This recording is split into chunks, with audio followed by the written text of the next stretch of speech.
everything. Yeah. Which, I mean, you can't blame them, but No. I like mean, I out of the get. cast, he's got the probably biggest fandom, so. Well, And he's got a lot of stuff there going is on right now, Creed. so it's a good There's time. Creed from The Office. He's in that. Get all those jam heads. But yeah, I would actually look forward. Like after I heard his little monologue, and I was like, oh, okay, Hecklin, okay, I see Yeah. what's happening here. I understand because I thought it was going to be something completely different.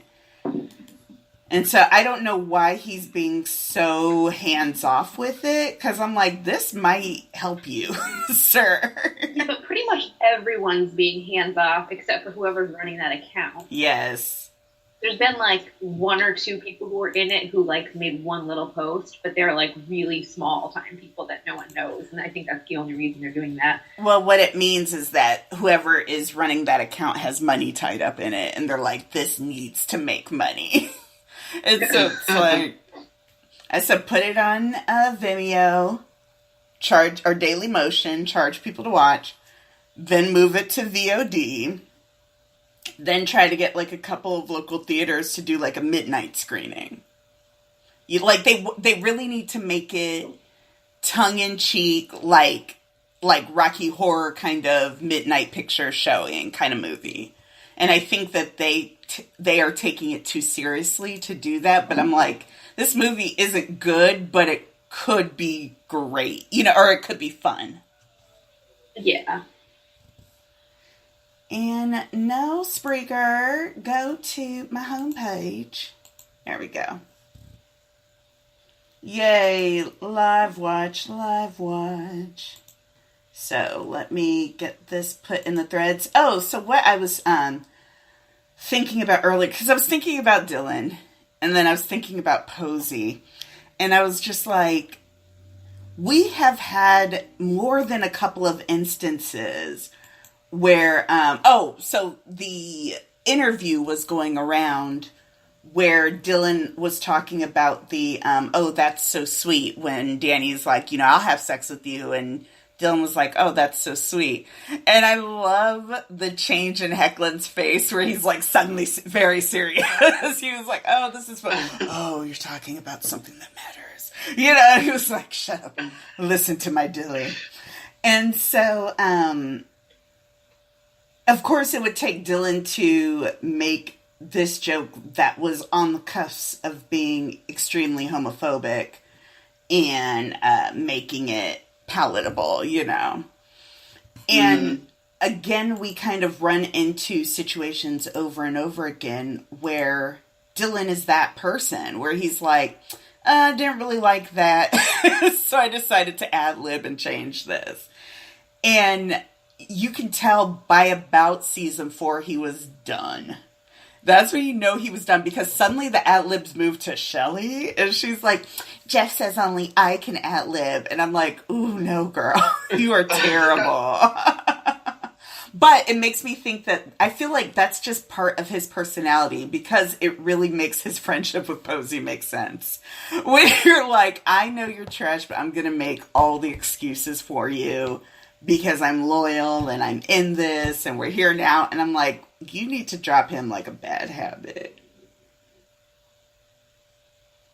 That's all I got to say about it. I don't see what anybody sees in Posey. I mean, he's like the friend you had in like middle school, and then you grew up and you weren't friends anymore. Except Posey hasn't grown up, so I don't understand the appeal. Well, you know what it is? There really isn't any appeal. I literally just said that to my Scott Stan friends. I was like, it's like, it was cute when we first saw it, but then it was like, okay, then the rest of the cast grew up. Dylan grew up, and so we grew up, like, our expectations grew up, and he doubled down. Yeah. He kind of regressed. Not even like stood still, just kind of regressed. What's the name of this episode? Abomination. Okay, I was like, the pool episode. It's Pool scenes, Steric, live cast. It's... The thing is that it didn't necessarily have to be that way. Preview. And what concerns me consistently is that he's made so many missteps at every turn where you're just like, what is going through your head? So I was listening to the mental health thing, and he was like, oh, well, you know, some guys had to come to me and be like, oh, are you doing okay? And of course I said, yeah, I'm doing fine. But, you know, now I check on my friends and da-da-da-da-da. I had a party and there was a guy at the party and he was in the corner and I went, and you know, it's just all of this. How great of a human being he is. But it's such a front, and he's just so in need of extensive therapy that he's just not getting. And, you know, Right. like he just had a friend that OD'd, and it's like, Did he really? yeah. A few months ago. He And like died? has it been months? I thought it was Yeah. like weeks. Or I thought it was a little less than months. But yeah, he OD'd, and it was one of his little main crew. And I know that that's got to be... Because, it was right around when him and Dylan were spotted in at Senor Pepe's or wherever Oh they my god, went. you totally called it. Mm-hmm. Exactly. And so I want good things for him, but I need him to get from behind any camera, any and all cameras, and just take a year to get it together. The music thing seems to be going well for him, and for the people that go to the shows, they seem to like it, and I'm like, Godspeed. He sounds better. Whoever's doing the auto-tune is doing their job, and I'm like, okay, you know, I'm happy that you're on this path, but I need him not to do these conventions, because he goes there to get gassed up, and it's never going to be enough, and then he acts out. And that's going to be the issue with these conventions. Especially when all they're going to ask about is, are you still friends with Dylan? When's the last time you hung out? What is he doing? I think they know a little bit better now than to, hi Purple Pine, time is Zixie. I think they know a little bit better now than to ask the Dylan questions, but... what else are they going to ask him? What I'm worried about is they're going to be like, do you like Stydia? And, you know, just all this crap. And I'm just going to be like, oh, God. I don't know. It's such a crapshoot, and I have no clue. This is Abomination, season 204, written by... Tim Andrew, there we go. And the Andrew girls. Are the Andrew girls in this episode? They probably make their debut. We'll have to check the crowds.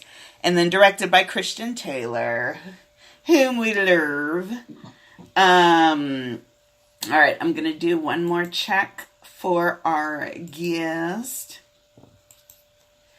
Yay. No, we're on Rabbit. Log in and check your notifs. Who is it? And you should have an invite. Jess. And I added Oh, her. that's the one that I didn't know who you were talking about. Yep, I got her added. Okay. Or I sent an invite. Oh my god. Okay, so we will... Oh, she said she just sent you a message. Oh, got it. So we'll do a quick welcome, and then we'll welcome on our special guests once they come on. But welcome everyone to Beacon Hills After Dark. I, of course, am Sticky Keys, and tonight we are doing the Steric episode, but we have some special guests because Cole reminded me of some triflingness in this episode as well that we will definitely talk about, and that's the second part of what we're going to talk about, Cole, too. When we talk about the way that Dylan kind of stepped in and really tried to like make it better and make it his show. Just to the left, you'll see the volume and the camera controls. You can update those as needed. Dan should be joining us. Dan, where are you at? Can you hear me? Yes. Perfect. Yeah. Yeah. Really well. Awesome. Yay. I'm going to beat Terrence up. Where is he? Where has he been in a month of Sundays? Well, he's been doing his web series. And that's why I'm trying to have him on so I can help him, start promoting. They got recognized by the Baltimore's and I was like, that's what's... Yeah, you know what? You've heard me. And, yeah. And so, I'm going to do a watch for his show. I think there are like 6 episodes or something like that. And, I was going to get the deets from him because I'm going to do a watch of like probably 3 and 3 and wait till they air. And then kind of go from there, because then we're also going to be doing like a live thing with the audio drama podcast that one of Dylan's people is doing. So that will be fun. Your hair looks amazing. Thank you. I tried that new flaxseed oil gel. And so I'm letting it air dry. Girl, I'm letting it air dry, and I'm trying to see how it works. But so far, someone's going to ask me a question like, I can't hear you. What? So it's all very exciting. Jocelyn, you still with us? Yep, I'm here. Yay. And it's very cute. Yay, thank you. That's the only reason I asked. I was like, I haven't gotten my compliment from Jocelyn yet. I know Dan is going to be coming on, so he's so Dan's funny. on Grindr. I know. I was like, that's the last message. I was like, oh, Dan done gone down the rabbit hole, the grinder hole. Let's see. I sent my death threat to Terrence, so we'll come and check on him in a minute. So, Ethan couldn't make it tonight. He was supposed to make it, but then, I don't know, nerd shenanigans, so they're raiding tonight. And I'm just like, whatever, I see how it is, Ethan. But we still have loyal to the very, very end. Is involuntary permanent engineer Philip. Say hi, Philip. Hey, everybody. Yay, Philip's still feeling... Yay! He's a little under the weather, but he still joined us, and we're so happy. I'm literally in bed, y'all. Like, I used to care so much when I would broadcast. I would pick up my room, my bed, everything in the background, and right now I'm like totally like all messed up, just like laying in bed right now. Girl, that is... And I know Cole is judging me. I can see the judgment in your eyes, Cole. That is... This podcast. That's called taking your little laptop I lid wear. Just and move it just a little bit. There you all go. the time. Right? try. Miss Ixie says kisses, Philip. And hey, love the snark. And, to his right, of course, is involuntary permanent other co-host, Amanda. Say hi, Amanda. Hi, everybody. Yay! She's got her little top knot on, looking like a ballerina who's like resting. I love it. I have also been sick, so this is as much as going on with my hair today. Yes, I love it. Y'all need to keep up with some vitamin C or something. Well, how come they had this little thing where it was like, this will be your ultimate natural defense against the flu?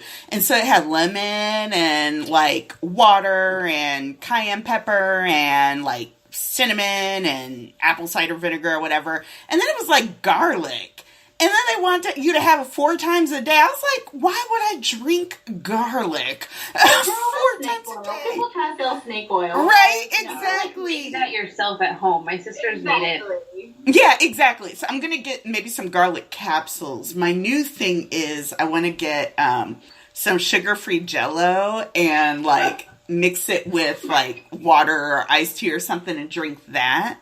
Because for my hair and nails and then just everything, I'm like, my skin is so oddly dry in weird places. I'm like, I need to get this. What's Jesus tea? That sounds sacrilegious. Hey, Dan, can you hear us? Look over to the left. You'll see the camera and other buttons. Ooh, girl, you got a full house. I know, we got a full house tonight. Amanda's right is the man with the plan. It was the Steric episode, so I was like, we have to bring you on. He said, Terrence said, blame my raggedy job. Are you able to come on? His raggedy job that he's about to quit. Oh, I wish I had more of the skill set, because I would be there in a heartbeat. Well, I'm like, y'all gonna have to teach me. But, oh, it's Cole. Say hi, Cole. Hey, guys. Yay. So happy to have you. To Cole's right is, she'll be doing double duty tonight. She'll be part Jocelyn, part Jasmine. She'll have to be Jasmine in some areas. Say hi, Jocelyn. Hello, on behalf of Jocelyn and Jasmine. Yes, because there is going to be some nonsense. And yeah, we'll see how this goes. Let's see. To Jocelyn Jasmine's right. She was another one where I was like, all right, Steric episode, and we haven't had her on in forever. So we are going to have some fun. It's Jess. Say hi, Jess. Hi, everyone. Yay! So Long glad time to have no you. see. I know. It's been too long. And You then... always on podcast when I got to work. I know, exactly. That's how I was like, I'm trying to make the schedules work. Y'all all over the place. God dang it. And then to Jess is right. Oh, Lord, we got Jocelyn, Jasmine, Jess. And we're going to be talking about Jeff. God dang. Oh, Is Dan. Say hi, Dan. Hello. Thanks for Yay. having me. Thanks for being here with your deep voice. Can you hear me okay? Yeah, we can hear you great. Okay. All right. So the way this goes is we're going to watch a few minutes. Then we're going to pause and we're going to talk about what we watched. So if you see anything that jumps out, write it down and then we will talk about it at the pause. And I don't have any alcohol tonight and I'm very sad about that. But Me too. I know. I'm like, I would Especially- die. Especially since Jocelyn's on. I like drinking when Jocelyn's on. yeah, oh Lord. But you better have a cup of wine. I know, I'm disappointingly sober at the moment. I know. You have a glass. I'm working on it. We'll see what happens. There we go. I appreciate you. Okay, we'll see what's going on with Terrence once we get a little bit closer. First, we will do the previously on to refresh everyone's memory. I don't remember. Oh, so the Creole dude, Hunter, got killed by the animal, which they think was... Oh, God. The show. Who is this person with the bike? What episode is 204. this? Wait, okay. Back when they still had Episode hunters. 207. 204 is pulsing. Okay. Yeah. Okay. God, I checked. Here, let's... Oh, can I have control? Take control. Yeah. Okay, there we go. I Previously know when on... to give it up. Huh? Oh, I got I it. said I know when to give it up. Nice. Obviously, on Team. What the hell was that? I don't know. It's like you and me. I'm not gonna split us apart. Not us. Two's not enough for Derek. I know he needs at least 3. So who's next? Why? The next one we've already got you. I'm not part of your pack.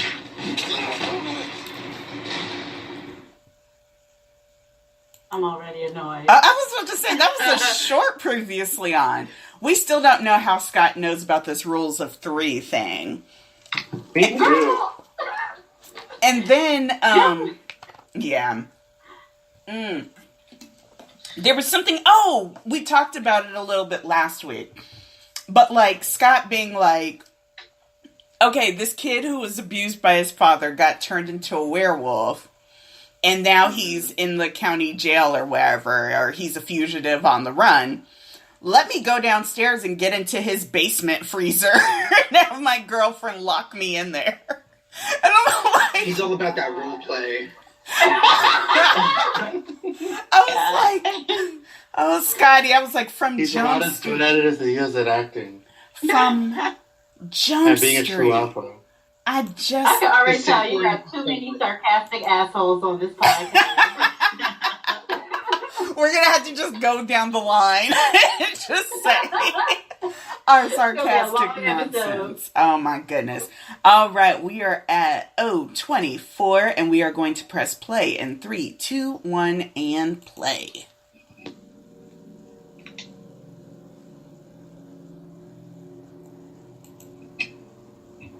Oh. They're coming back, so we don't have much time to talk. Oh, what is that? Rubbing alcohol. I don't want it to get infected, do you? Again, makes no sense. Just not as quickly because of Derek. There's a werewolf. How do you know all this? Actually, how do you know anything? It's a longer story. What I can tell you is that I know about your kind. Your kind. I can help. This is something different. Do you know what did it? No, but the Argents will. And this is the crucial part. They'll have some kind of record or book. It'll have descriptions, histories, notations. You better act, Dr. Carver. All the things. How many different things are there?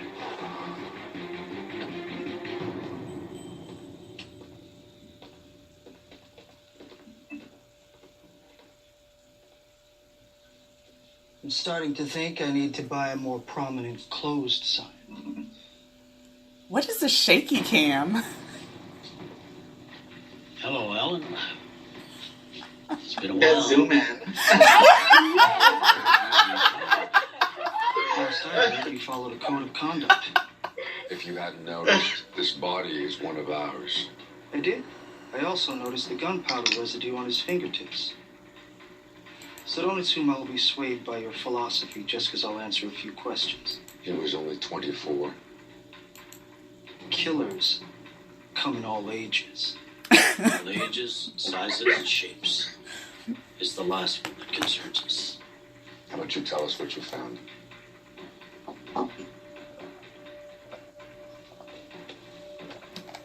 See this cut? Ugh. Precise. Almost surgical. But this isn't the wound that killed him. This had a more interesting purpose. Relating to the spine. That's right.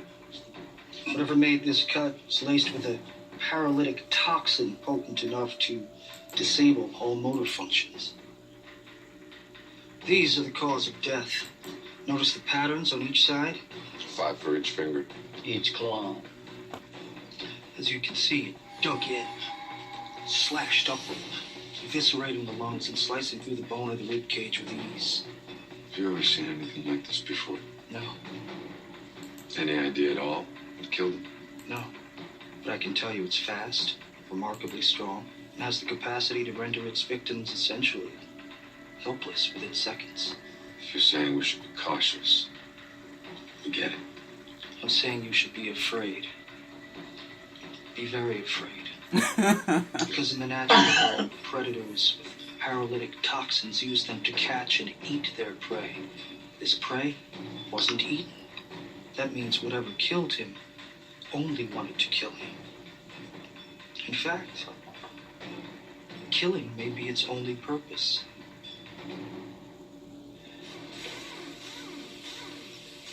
Why is that a thing? Okay, we'll talk about that in a minute. What do you think you're doing? All I needed was a starter. Yeah, but it looks like your whole exhaust system's got to be replaced. Why do I get the feeling you're slightly overestimating the damage? It's probably running around like 1,200 parts a million. Are you kidding? This thing doesn't even have a catalytic converter. And yes, I know what a catalytic converter is. You know what a limited slip differential is?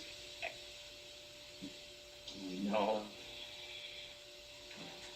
We're anymore like 1,500. Okay, just finish.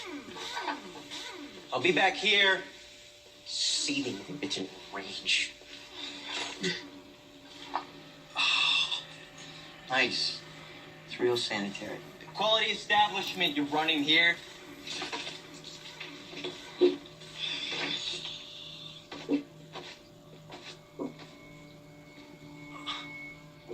Figures.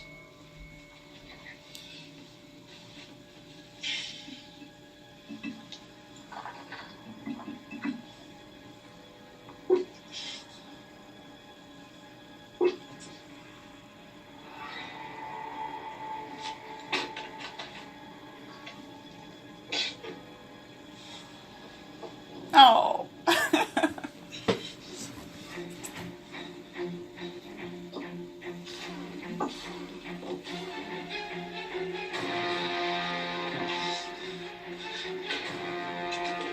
Hey. Hey. Hey.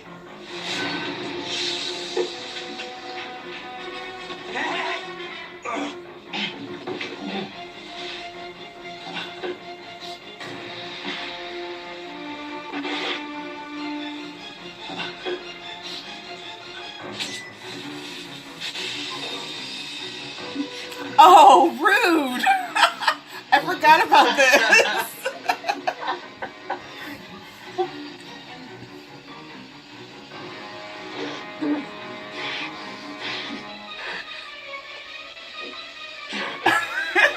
You better use that emergency call setting.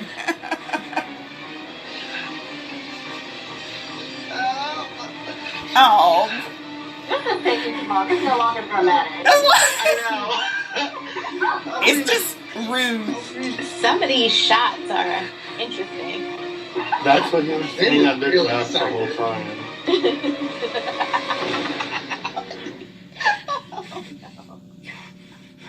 Those were the exact same sounds that were coming out of his audition. 911, what's your emergency? Ah. Who directed this? Christian.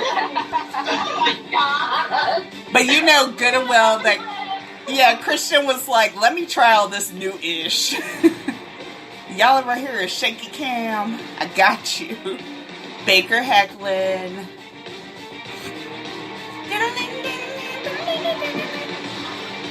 Look at that! There it go. That's Dick. Yes. All right, we are at 7:28. Hey, hail to Stilinski. We're at I 7. got too many notes for only 8 minutes. That was 8 minutes? Damn. I know. Can I just say? Yes. I don't remember the writing being this terrible. Right? This is like a fan fiction from like 2012. Yes. Yes. We were all caught up. We were too swept up in this fandom to notice. We were too swept up.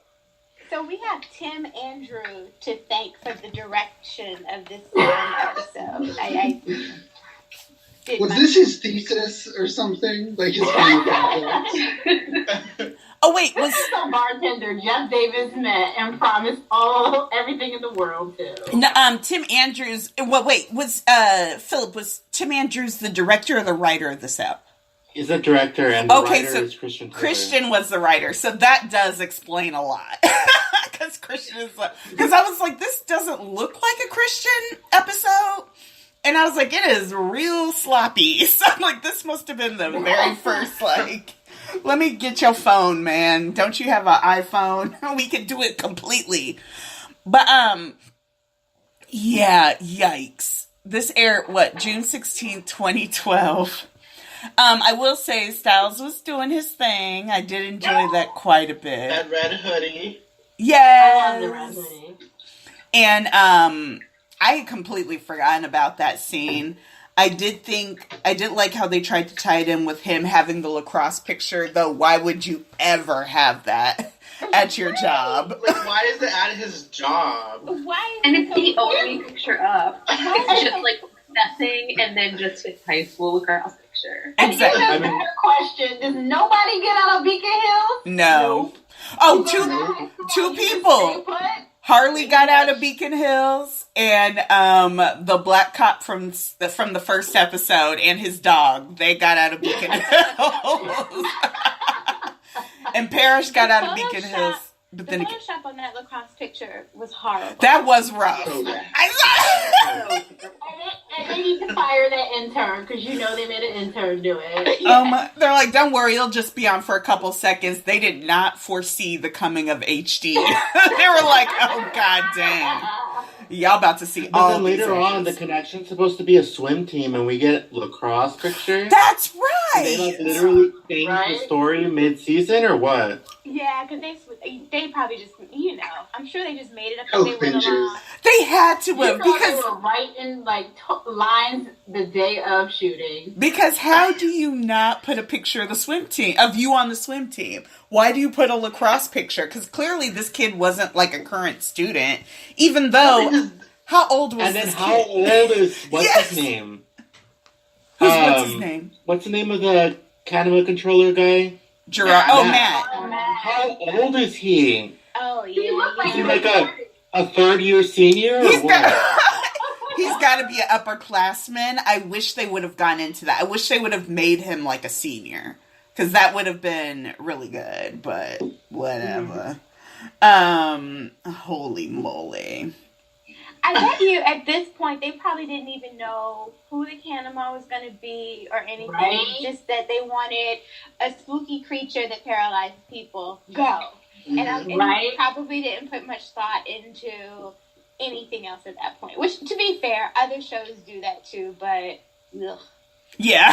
Yuck. Right. Yeah. But you can't do that nowadays. Nowadays, you need to have an end game because people are too savvy and be too all up in your business. Like, none of this makes sense. Well, that's why I said Teen Wolf really did have the advantage of being kind of a forerunner in terms of like a show made for youth that was more mainstream than kind of what you would see. And it was on MTV and it was a flagship show. The problem is that a lot of it was phoned in. And we talked about this earlier before y'all came on, but Melvin Smarty is having all these issues and they're trying to get the fans to fund them. And I was like, the only way you're going to work is if you really do this tongue-in-cheek. If you're really able to be self-aware and make fun of yourself. And that's a thing that Teen Wolf couldn't do. So Teen Wolf started taking itself very seriously. And now on the rewatch, we're seeing these loose ends and we're seeing these frayed ends. And they're just like, why don't you take us seriously? We are forerunners. And it's like, you could be having fun instead of fighting us constantly at every turn. Such a mess. Somebody, I do finally want to see that damn movie, Melvin Smarty. I do too. I was like, I want to see this. Round out the collection. The heckling cannon. After that one movie about, what was it, a killer bear or something? Oh, Grizzly Rage. I still have it. I'm good, sis. I still have it. Ever since that cast, I was like, I'm good. I did watch Open Gate where he had an accent for exactly 5 lines. And I was like, you tried it, boo. You tried it. He pulled the director aside, like, I can't do this. He was like, come on. And I was like, Cali boy accent. And the best part was, like, only him and his girlfriend were the only ones without accents. And you know that they were like, well, if he doesn't have an accent, then the girlfriend can't have one. You know that was their reasoning.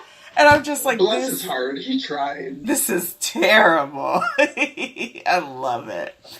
Can I point out that Seth Gilliam is a talented actor who was on The Wire, and that this is the shit he was on? But did you see him acting? Him and Jeroboam were acting for their life. Yeah. It's the last one that worries me. And he was like, I thought y'all had a code. And then this is when JR looked young. And like you could see the green in his eyes. It wasn't all washed out. It was just like, God dang. He didn't have like the gigantic forehead or the teeth for days. I'm just like, okay, JR, dang, what did this show do to you? But he won't admit it. I'm like, just admit it. He was transitioning into Orange County Daddy. Oh, no. Oh, Lord. So I have a question about, okay, so the Argents, they're werewolf hunters. So why would they have a bestiary of all the different creatures? I think they try to take care of anything that changes shape. See, it makes sense to me for werewolf hunters to have a bestiary more than it would, like, the Hales.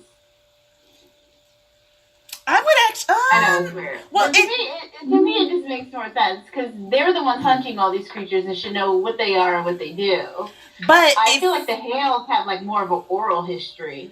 But passed down from generation to generation. Exactly. Oh my God, that's a fic right there. It really is. Like, okay, so the problem is that I can't, like, differentiate between what was fan fiction and what was reality. Yeah. Because I swear, okay, the Hales, Talia was in charge of, like, protecting Beacon Hills, and did I just make it up that, like, if other supernatural beings came to Beacon Hills, she was in charge of, like, finding out who they are and what they're doing on her territory? That's what I would assume. That's why I would assume that the Hales, not necessarily all werewolf families, but specifically the Hales, as protectors of Beacon Hills, would have access to a bestiary. I would assume then that the Hales would know the most about all these creatures because they would have experiences of dealing with all these different things coming to Beacon Hills. Well, see, and they do, because, like, Peter's the one who was digitizing the Hale records, so that's why they have that laptop with the Kanema information later on. Well, this wait, also that, I just thought, okay, they opened up the laptop. How did they have Wi-Fi in that old house? Girl, California is... Hot spot. California, I'm about to say all of Beacon Hills is a hot spot. And you know, it's a Nemeton. It's the Nemeton Wi-Fi. No, but remember, and the password Peter is uses the Mountain hotspot Ash. at the end of season 1. Huh? With Styles. He's on Boingo. Wait. He's on that Boingo. You need to stop.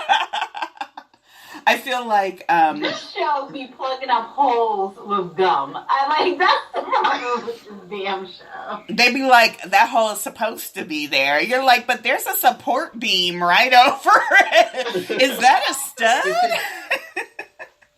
If it's good or interesting, it's probably from a fic.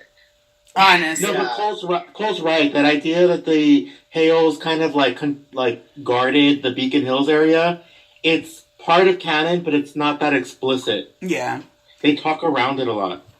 Wait, okay. Yes, you guys are right. Because didn't they do a flashback to when Laura Hill was played by a different girl who was blonde? And they were having like a werewolf summit? They were having a meeting because Talia was meeting with Deucalion, Kali, and Innes. And she showed up naked in Gerard. Right. Because that's where... Oh, no, Deucalion. Because that's where Deucalion got blinded. By Gerard. What a mess. So I can't shake the image of Peter somewhere scanning in images. I love it. One duster. Wait. Okay. When did he have time to scan these images when he was in a coma for like 8 years? He didn't. That's why it's really funny. No, I think that he did this from the very beginning. I feel like Peter, from the very beginning, was like, a page here. You know, Peter had some interns. We know good and well Peter hired some interns to do the scanning for him and then to do some other scanning for him. Like, Peter was a hoe. I feel like he was a hoe. Wait, wasn't there a nurse that was like doing his bidding while he was yeah, Jennifer. Another Jennifer. Hey, she's the one that did all the stuff. The thing that bugs me is that the quality would have just been horrible, and that video would have been all choppy. Remember, like Real Media Player choppy with all the yes, and like buffering. He makes a special, like, MIDI soundtrack. Yes. Well, the thing that bugs me is that we kind my of... internet Huh? is having an issue. Oh, is it? Your picture went away. There we go. This Wi-Fi, Jesus. So we need to get that Beacon Hills Wi-Fi, that wicked. But what I wonder about is that we know that Laura was kind of next in line to be Alpha, which I can't remember. That had to be like a show thing that fandom just kind of expanded on. But for Derek to know nothing, and I can't tell if he actually doesn't know or if it's just purposeful denial. But they really made him dumb. He knows some things. Like, he knew about the Berserkers. He knew about... Well, he knew about Kira. That's true. Firefox. Yeah. Was it called a Firefox? No, it wasn't called the Chrome. Something like that. Something like that. The Tor browser. He did know a little bit, but like just not knowing who Deaton was, what Deaton was, that his mama was having an affair with him, evidently, and not knowing about. Did he know about the Kanema? Maybe he did. Ooh, did we all go down? Hold on. Y'all, Jeff Davis is in the wires. Give us a second and we'll get pulled back up. Let me know if you can still hear me in the chat.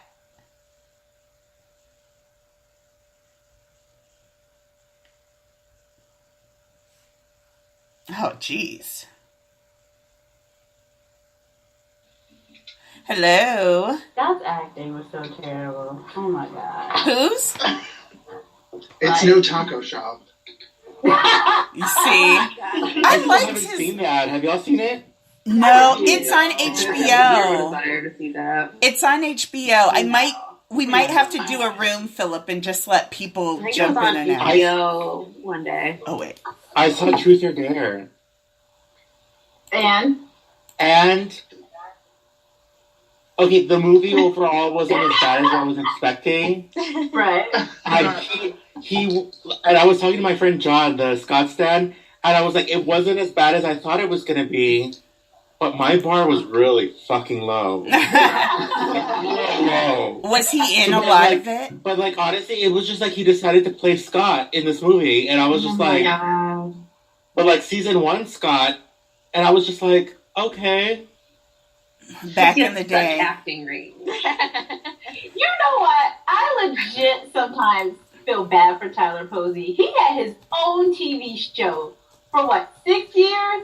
The lead on it. This homie doing guest spots on Jane the Virgin now. Yeah. And I'm like, this is where your life took you. This is where all your pettiness and your jealousy and your ridiculous... And your shoe lifts.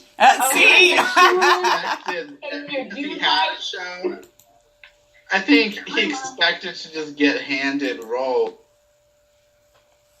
Sorry, guys. Put any effort into anything. Exactly. Like, Dylan was sitting there doing movies while he was a part of Teen Wolf. Like, he did The Internship. He did New Girl for an episode. Like, he actually was not Dylan sitting there thinking that Teen Wolf was going to carry him for the rest of his life. Right. Dylan, can Dylan you guys hear me? Quietly getting roles, left and right, where Posey was, screaming about Teen Wolf. Well, he was going out there and auditioning, and I'm like, Posey, Teen Wolf ends at some point, so homie, your management is slacking. No, his management wasn't slacking, it's just that nobody wanted him. Let's be real. True. I mean, it's a shame that the best he's been able... I mean, CW loves those actors, and all he's been able to do is land one limited guest spot. Like, that speaks volumes, because they love snapping up those former Teen Wolf actors. And that role was a handout. Home show for 5 seasons. Right. Coming up Let's be real. I mean, Jane the Virgin was a handout. It was. And he didn't do much with it. Yeah. Okay, can you guys hear me? Oh, now we can. Yeah. Okay, yay! I was over here making commentary and agreeing, and I was like, these fools can't hear me. Your icon is still on. Like your old icon. You have 2 icons now. Oh, that's weird. Oh, I see it. That's strange. It like glitched. Okay. I don't know. It's acting weird. But, no, what I was going to say is Dylan worked for like 10 years straight, like without stopping.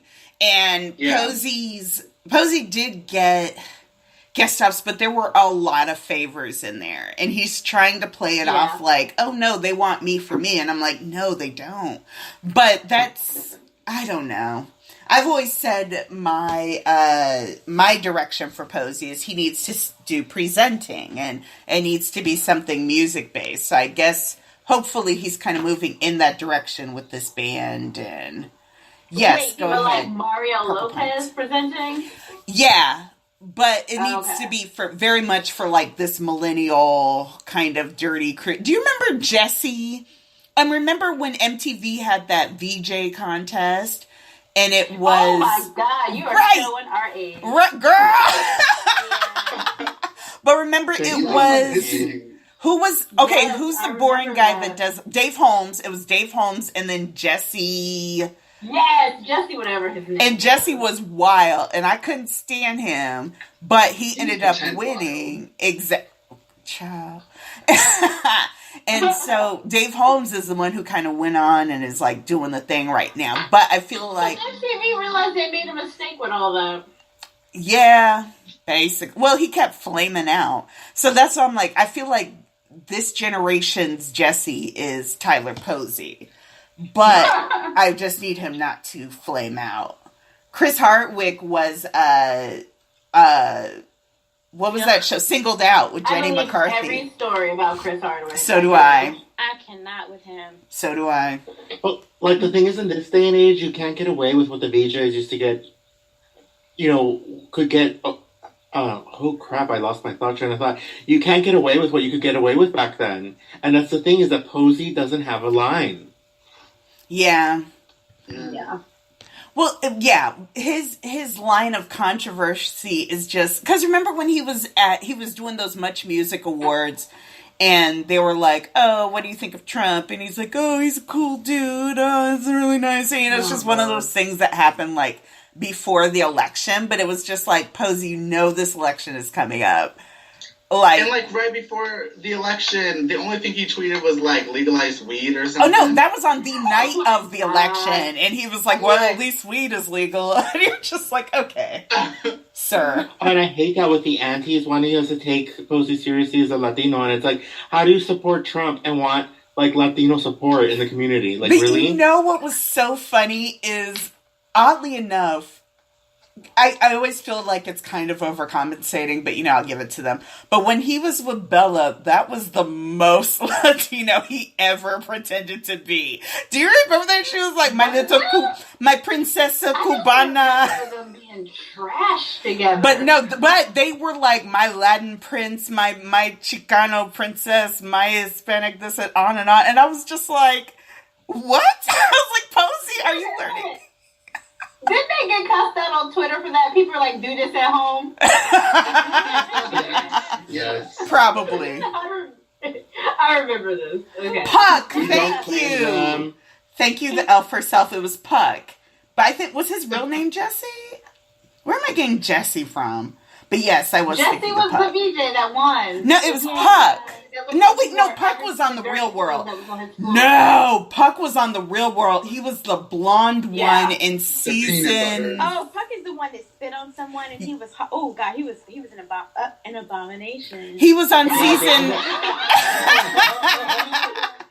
You fired. Get out of here. Now. It was Snot Rockets. It was Snot Rockets.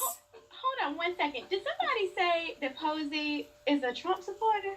Girl. I don't think he supports Trump. I don't think he's one of those. I don't do politics. Yeah, I don't do politics. Okay. Or can we just find something good about everyone and stick with that kind of thing? And it's like, no, not with Trump. Oh no, team fuck him up. Wait, no, Puck didn't take the place of Pedro because Puck was there at the same time as Pedro. Because Pedro and Puck was awful to Pedro. hated Puck. Exactly. Pedro threatened to move out unless they kicked out Puck, and that's how Puck got kicked out. There we go. Okay, yes, because Puck did shoot like a snot rocket, and he said something that was really just... One of the characters on Puck Team was All That is terrible. from Puck, isn't it? Yeah. What? Matthew Lillard is like Puck. Oh, don't do Matthew Lillard like that. I love Matthew Lillard. And I he's know celebrity crush on Matthew Lillard. He's getting into his daddy stage too. He's getting into his little daddy stage. So I'm like, all right, Matthew Lillard. Him and Ethan Embry. He went straight geriatric. Dex, he really did, but I live for it. He went great early, Dan.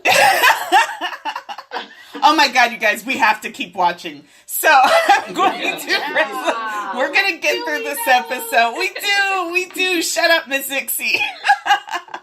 Okay, let me link y'all to the live chat so you can open that up if you want to. See where they are. Okay. And we're at 7:28. Shut up, Miss Ixie. We are going to press play.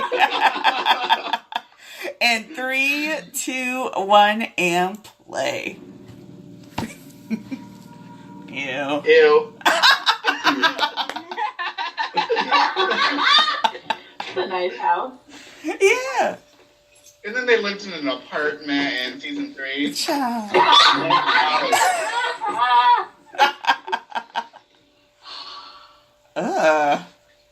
Oh, girl. This is how y'all communicate?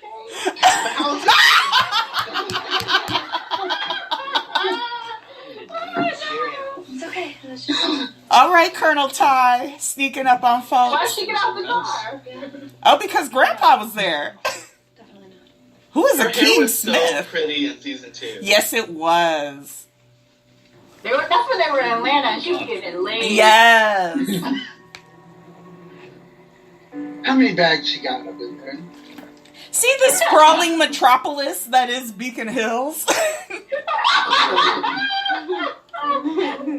I could never tell if Beacon Hills got a population of 2 million or 200,000. Mm-hmm.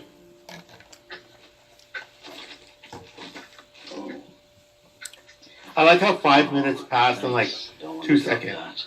Right. Be lost without it. When I was your age, I didn't even take vitamins. Now I'm choking down a cocktail, pills 3 times a day. And she's like, and? I do what my doctor tells me. She's like, who is this? Right. She's like, okay, Pappy. She's like, are you on Battlestar Galactica? I'm trying to get laid. And he was right in my way. And my daughter, well, your Aunt Kate, died doing what she thought was right. Ugh, Her if only that intentions were may have been a true. bit misguided. I know, right? Like that. A bit Oh, misguided. you remind me of her. She challenged me too. Is that what you want me to do? Challenge you? I want you to trust me. You're going to find I'm yourself very put in a listening. position where you question the trust of people close to you, even your closest friends. And when that happens, you have to know the trust you never question is family. He just ain't got no lips. Can I trust you? Like it looked like a chicken. They just go. Speak This was back with when conviction, the light yes they see. or no. Well, now I'll never be able to unsee that lack of lips. Right? What? Looking like a cavernous. So obsessed with like It's not on top of the dock. Nazism. That's all. Habla español. Hold on, I couldn't hear Cole's question. Oh, I said, why is Teen Wolf so obsessed with Nazism? Think I'm lying? Jeff. Jeff. I'm sworn to Jeff. If you saw someone do this, That nasty werewolf wereline. Oh, goodness. Alfred, I told don't forget Scott that. that Scott would be a great Nazi. That was so good. Canon. That was the best line in this entire series. So Make a good. great Nazi. I'm gonna have to impound it. Sorry, kid. Evidence. I'll see you at home. I recently rewatched Mortal Kombat, and I can't look at Linda no more. I love it! Scott. Girl. Call Yeah, him. big grandpa, right to your boyfriend. Couldn't wait. Where did Scott get chalk? Right. Write that whole thing out, but then write just the you of you.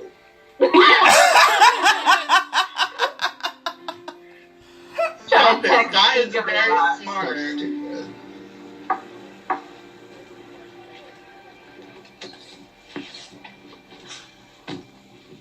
Okay? Whose car is that? You're right. Right? It's not like you. Is it Melissa? I better say Mama It's eyes McCall. wrong. You're killing. I thought Mama McCall had Before a they different got car. Toyotas. Battle. Right. What do you mean? Everybody in this show got strong eyebrow See your game. friend in a Halloween mask, but all you can actually see are their eyes. And you feel like you know them, but you just can't figure out who it is. You say you know who it is? No. But I think it knew me. Okay. Thank you. No, love the snark. He drove Derek and Styles a few times.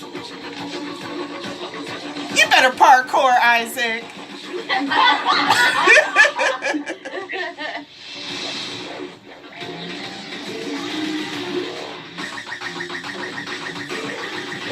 They have Erica yet? Yeah, they have her. Yeah. Isaac, go a different With way. Erica. Yeah, I was gonna say. I feel like I just saw this.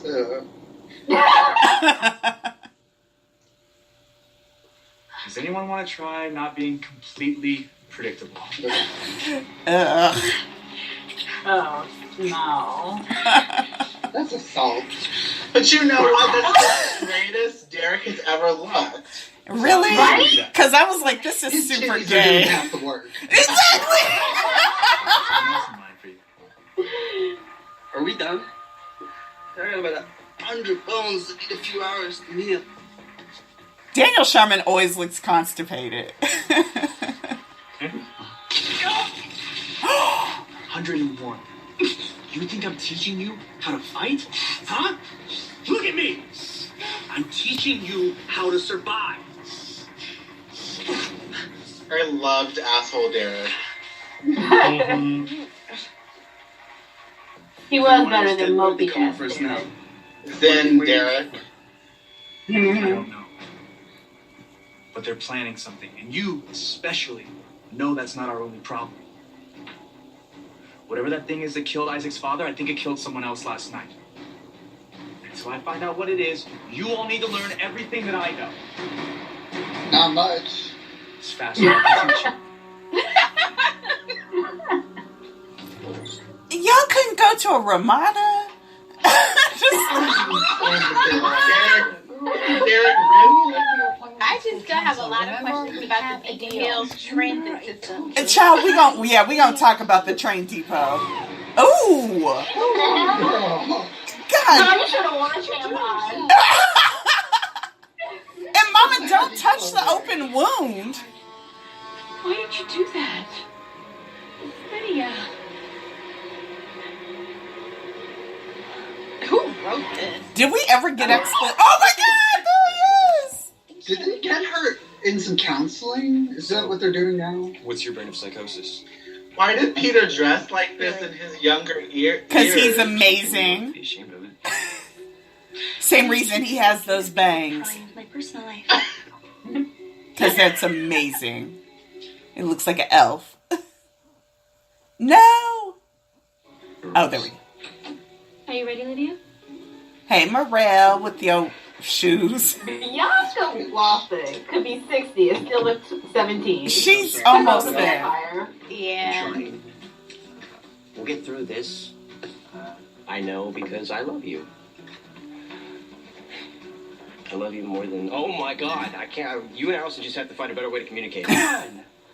You're the only one that we can trust. Is she coming to the game tonight? Yes. Okay. Message complete. All right, now tell me about your boss. He thinks that Allison's family keeps some kind of records of all the things that they've hunted. Like a book. Bro, it means a bestiary. What? A bestiary. I think you mean bestiality. Nope, I'm sure I don't. Encyclopedia.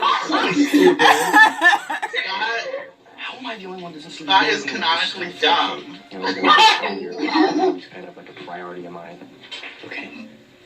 If we can find it and they can tell us what this thing is and who, we need that book. You're not even French, are you? French Canadian. Which means you're Canadian. Who speaks French? And seeing as I'm placing my mental health in your hands, how about you tell me what, as a French teacher, qualifies you to be a guidance counselor? I have a master's in behavioral psychology and have done over 300 hours of field work. C'est pas bien. If you're really fine, what are you doing here? Appeasing my parents so they don't dig in my car keys. Have you talked to your friends about what happened to you? Yeah. They're great. Totally supportive. Do you trust them? Implicitly. Are you seeing a young twink in the hallway? Still be cautious. Why? Because sometimes people closest to you can be the ones holding you back the most? Indeed. I don't remember her acting Did you like read that this. somewhere? I do. I was never a fan of bitch Lydia. I love it. I like sad I pathetic love- Lydia. No. Sounds like whoever said it left an impression. She gets weirdly skinny and. I need to see if you can write I know. They gave notes on her, and I don't like it. You need to keep it to I yourself. wish she would have stayed this way. What's on? It's just me in my room, in bed. I'm supposed to watch you in bed? I told you you're not my type. That's the youngest Kiahu has ever looked. That's right. I'm everybody's type! Yay! You could tell he was like, oh, maybe he is. Right? All right, we are at 1809 and we pause.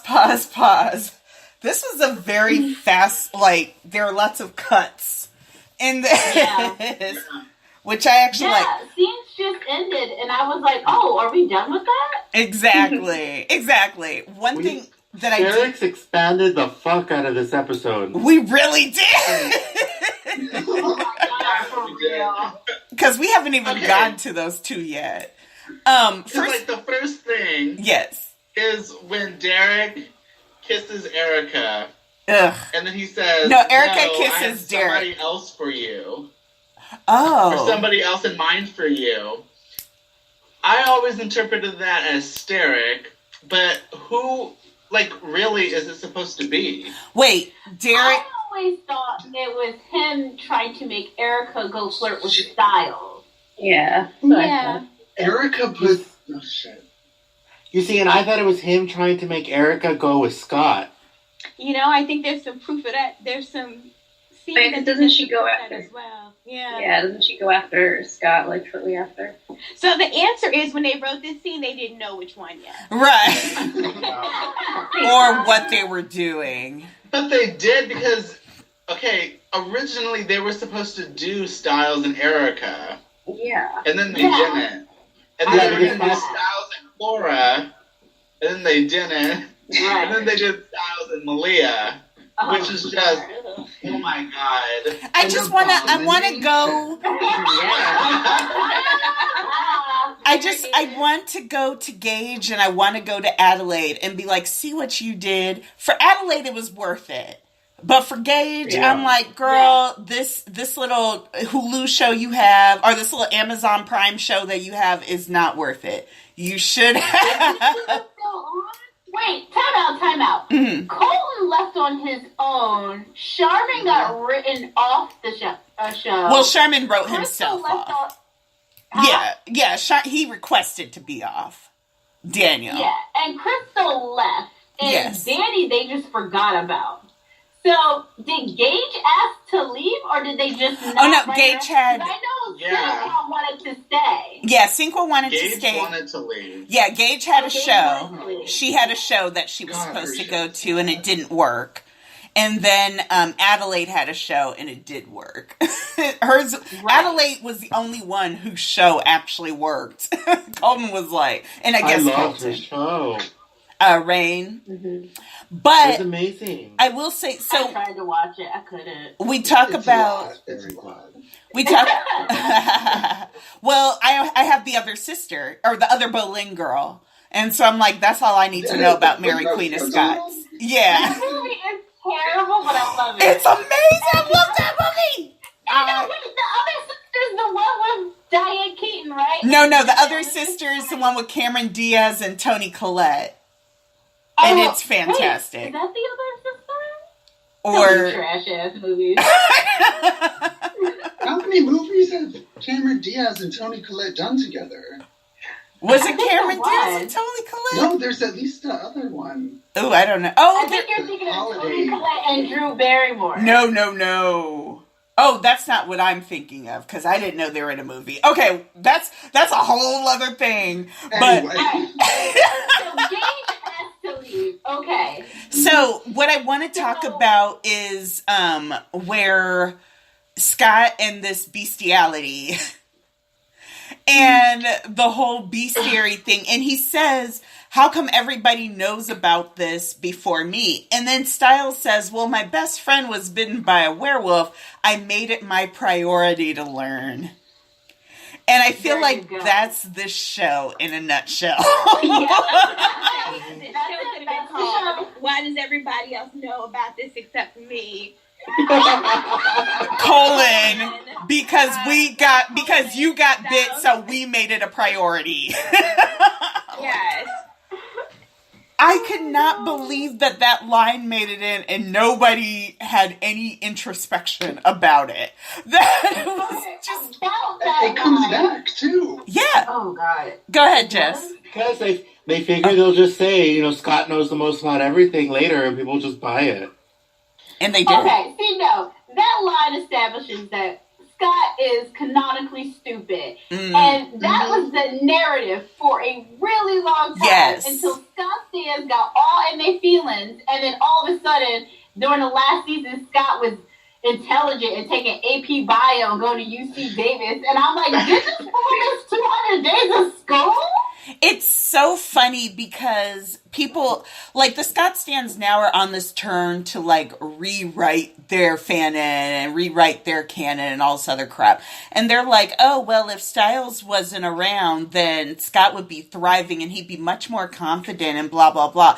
And I'm like, if Styles weren't around, he would have gotten killed by a werewolf. Like, that's all Scott's story would have been. He would have died of asthma, or Peter would have just straight up killed him. So I'm like, Daddy would have pushed him down the stairs. exactly, and he just would have never recovered. I'm like, you're not gonna give me this fakeness. And like, oh, they were like, oh, but he was in AP classes. But I said the only reason he graduated was because of Lydia's mama. He missed half of the school year. Like, what are you talking about? I need an AU where Styles goes to check out the body in the first episode alone, gets bit, comes back home like later, and finds out that Scott died at lacrosse practice trying to get into first string. Oh, no. That's what I need. Pulls a My Girl. It's just, yeah, it's unfortunate. I just nodded smile. But what about the one single episode where Scott is learning and it's like the summer and he's reading and he learns the word ephemeral? That was, remember that was 3A. Remember when he was doing the pull-ups and he was reading Call of the Wild? And he was like, I smart now. Where they like train with Ducati on how to fight blind, and then Scott decides, I'm just gonna rip out my eyes. No. Real smart. It's too hard to keep your eyes closed. And then Styles comes in and saves the day. No, 6B was a fever dream. Because that scene took up. I fast forwarded through a lot, but that scene in particular, those scenes where Deucalion was teaching them to use their other things to fight. I'm like, okay, this is going to come back in a meaningful way in the final episode. the first person that they show turned to stone is Malia. And I was like, God dang. And then I wish she would have stayed like that. Oh, forever and ever and Accidentally, ever. like bump her and shatter her. And then Scott McCall gouges his eyes out. And then still it's Styles who comes in with the Mountain Ash to kill the Anukate. And I'm like, how are you going to have Styles be the one to save the day in the series finale? I could not believe after it. you've done this whole thing about how you want Scott to be the leader and the hero and all this stuff. Oh, it's so bad. It's so bad. Let's see. Styles felt familiarity with the Canem. I thought that was a very interesting turn. I thought they tried to go for fake deep with the no, but I think he knew me. And it's like, okay, calm down. They could have gone with Spark Styles there, where he was sensing something. They always kind of went there and then like pulled back. And then pulled back. Obviously, Spark Styles would have been everything. And it would have explained even Dark Styles a little bit more. Void Styles could have been explained a lot better with the advent of Spark Styles. That was the best. I was just. Actually, let me correct myself. I love Void Styles fic. No. Void Styles fic was everything. No, someone had a clip of the one where Chris had the gun on Styles.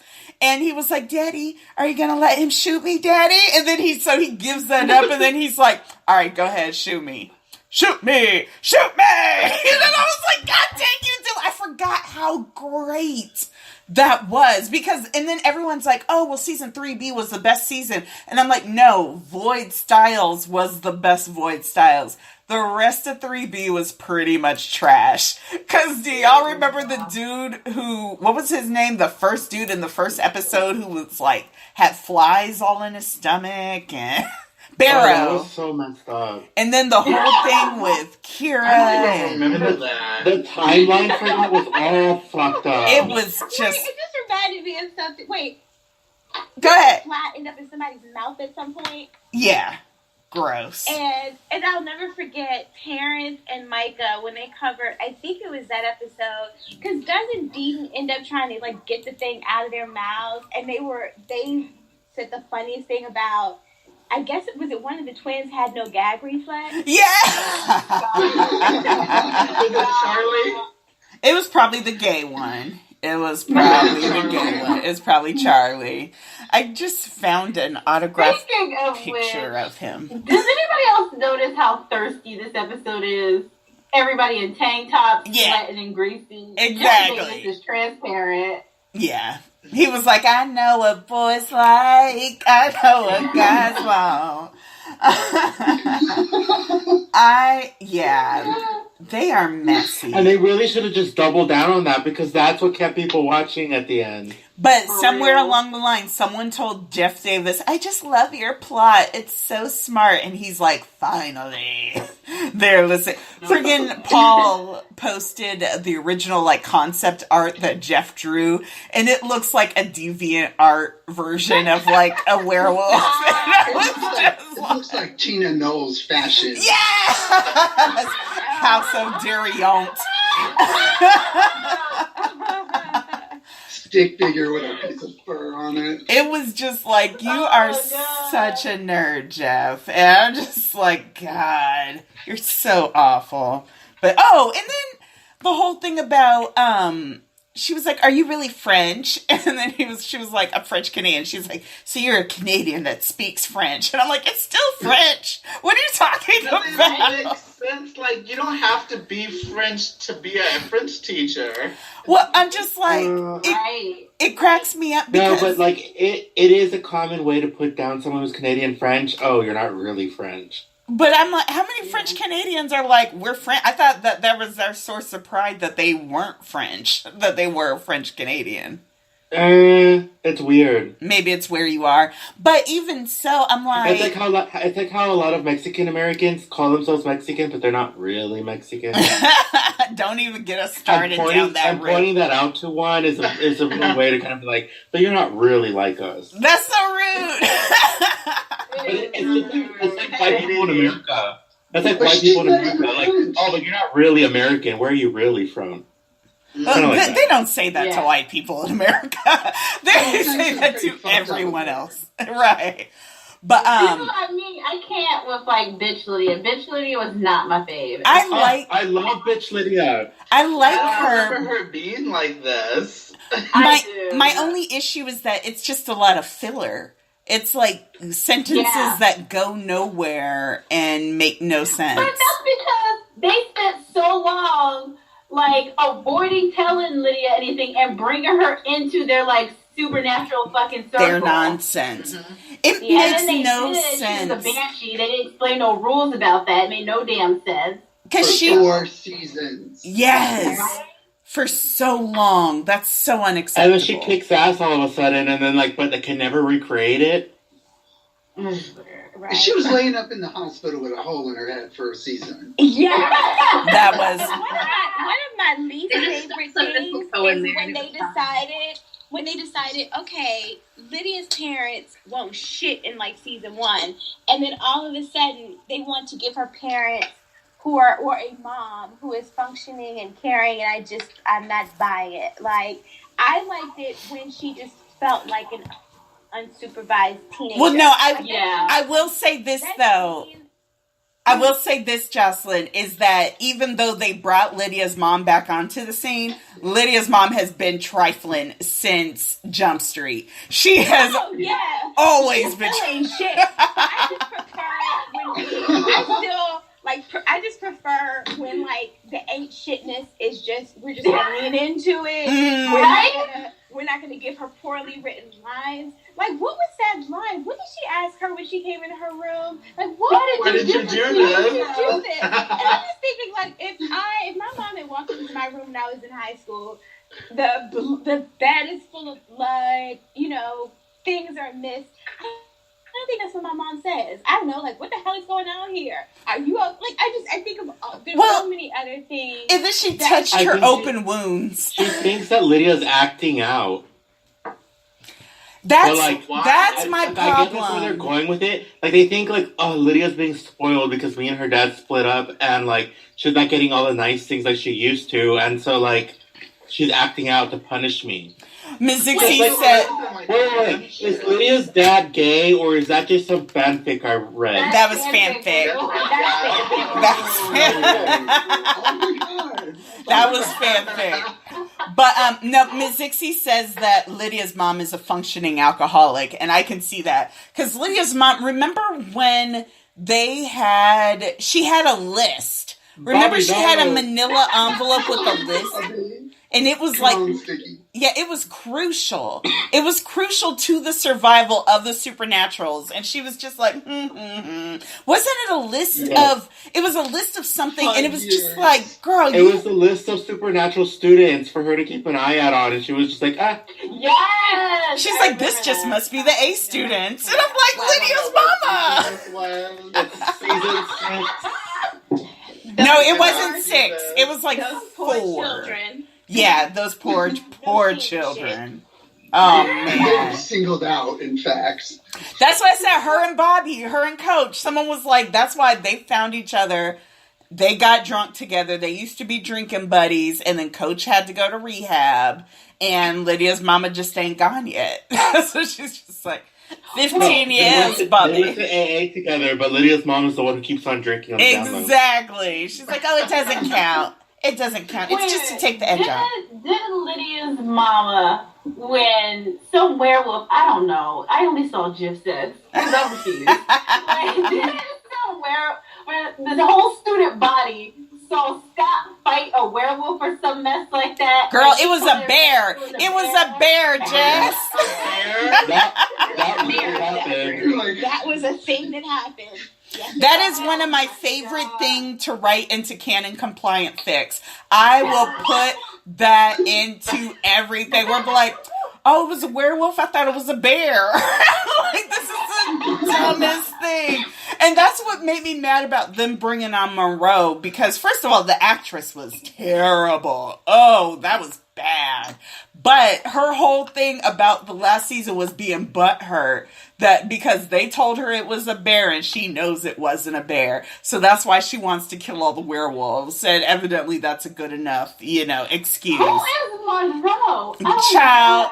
Monroe was the same person as Noah, is the same person as Andrew Matarazzo, as Corey. They go into the who category and nobody cares. They're terrible. Wait, who was the little, the tall, skinny little boy? Oh, what was his name? His character's name was Brett. You asked who the tall, skinny little boy was on Team Wolf.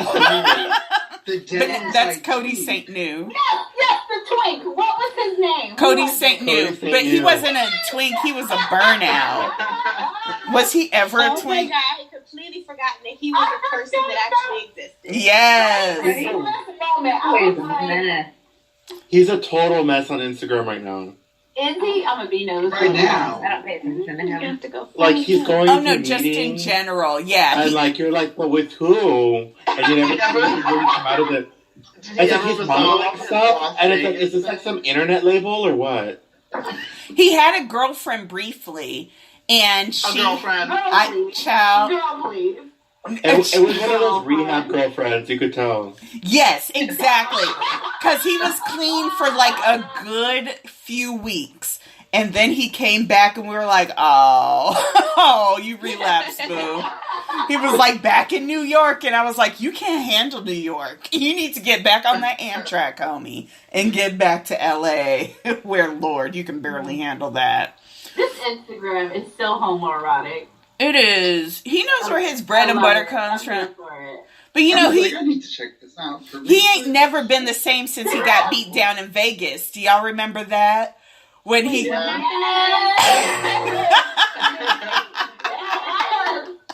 when he... escort duties and tried to play it like he was just a boy getting a nice present from an older man, and it was like, no, sweetheart, you're an escort. He said they invited me to VIP, but then he started to make sexual advances, and I told him I wasn't gay. And I'm like, you know that the dude was like, oh, that's cute, boo. Here's some money. You're gay now.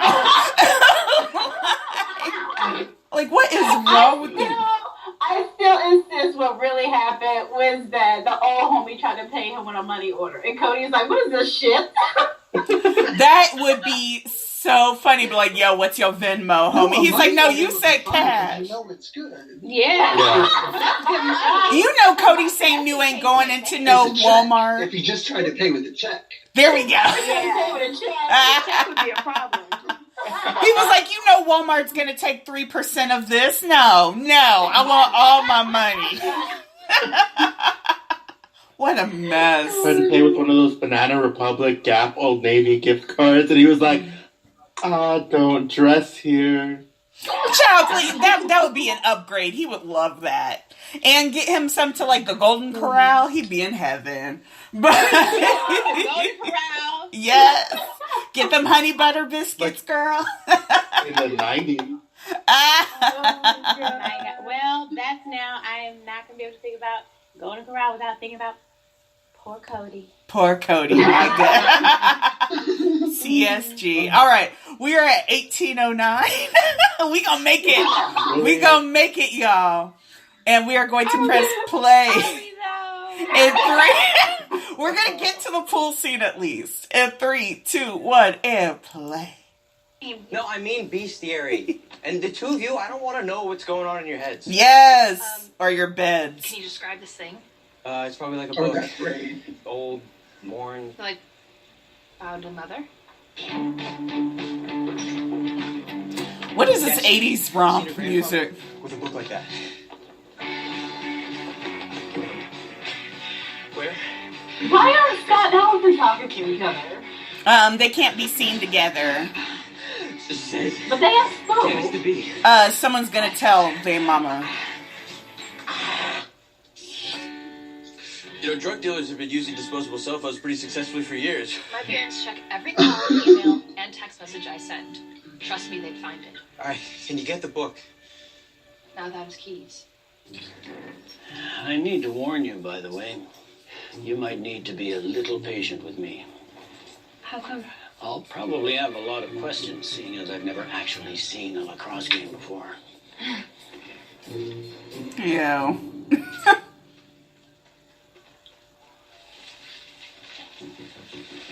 the hell is this? Dude, I thought I could trust you. Relax. It's my camera, okay? You just need to ask me some questions. Matt's the one who found it anyway. Found one. There. Who sleeps like that? It's an edit point. It's been looped. On top of the sheets. What does that mean? That means It's it's 2 still hours. better than sleeping in jeans like Derek. Derek has to stay ready. Okay? Everyone knows that Colton sleeps with his ass up in the air. You know he does. Head down, Sorry, Miss Jackson. hole up. The beavers, really? Certificate. Who or what is that genetic experiment going Ori is a Eddie bad. Obamowitz, coach. They call him the... Obamawitz? Oh, that's cute. Wait, what? What the hell are you waiting for? This is my finals. Bring that Roy head into the ground. Me? You're the one who said that I was a cheater. And that freak of nature being on the field is fair? Do something. I can't. Now, while Allison's grandfather's here. Oh my god.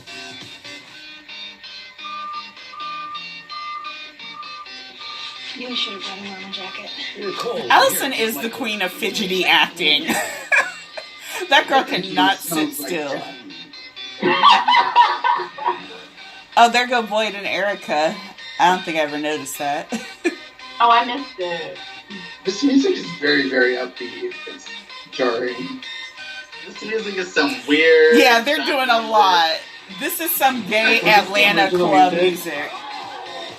Probably not. Like, they bought this music in someone's parking lot. It was like demo $5.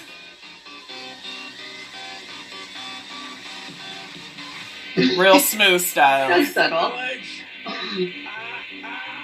I watched 2 seasons of the show, and I still don't know how lacrosse is played. I love that Matt ain't even trying to pretend to play. Matt is like, I am the photographer. Are you the yearbook photographer? No, I just take pictures. Just lacrosse or other things? Anything that catches my eye. Okay, that's not creepy. Oh my Why god. did you do that with a parent right there? Let me just zoom in on this picture. Oh wait, Oh, here's okay. this Here's trifling the- mess. Lord. Lydia has on burgundy leather gloves. She sure does have her driver's gloves. Just go away. What's wrong? Look, I don't need anyone seeing me cry. Oh, come on, Lydia. Sitting in the school parking lot, guys. Look, you shouldn't care if people see you cry, all right? Especially you.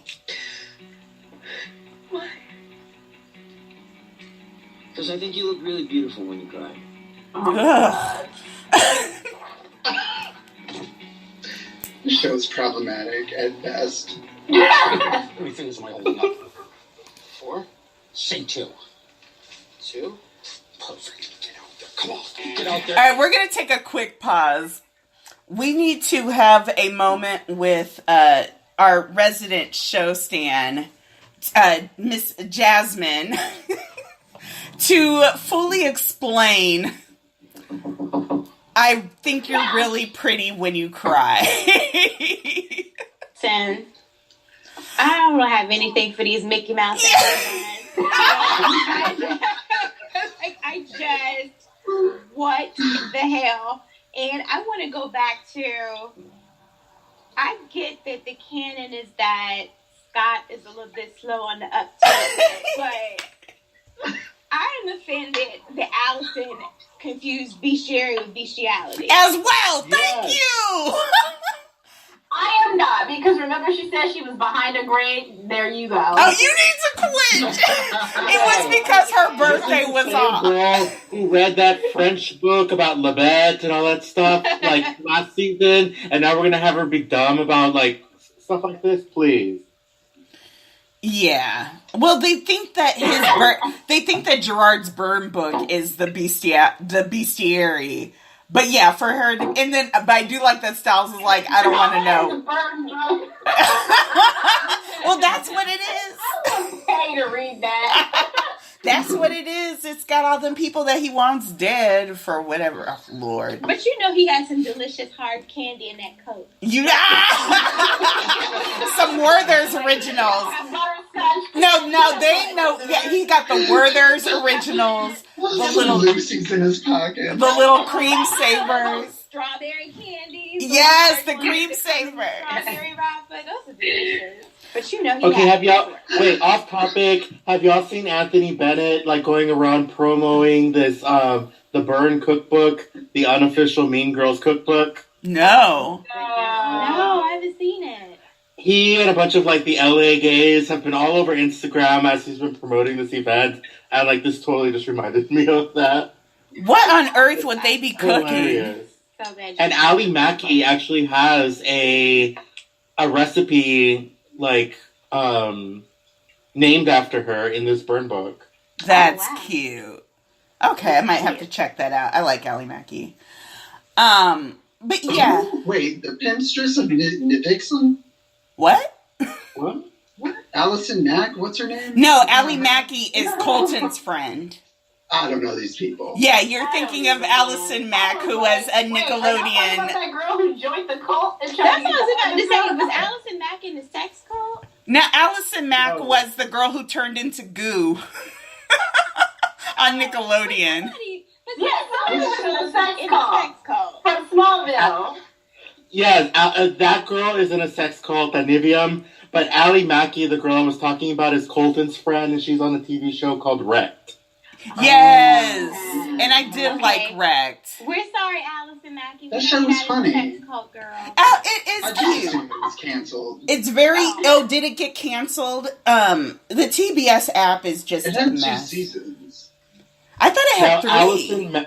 Allison Mack is the one Alex who's in a Mack. sex cult. Alex Mack, thank you. I'm thinking of Alex Mack. Wait, okay, stop. You're confusing 3 different people. I'm confusing. Allison Mack from sex. Okay. Allison, Wait. Okay, here we go. Ally Mackey is Colton's friend. Allison Mack was on Smallville. Alex Mack turned into goo on a Nickelodeon show that came on right after Parker Lewis Can't Lose. In a sex cult. Yeah. And Scott and Allison have a copy of the Bestiary at one of the Bestiality at one of their homes, which means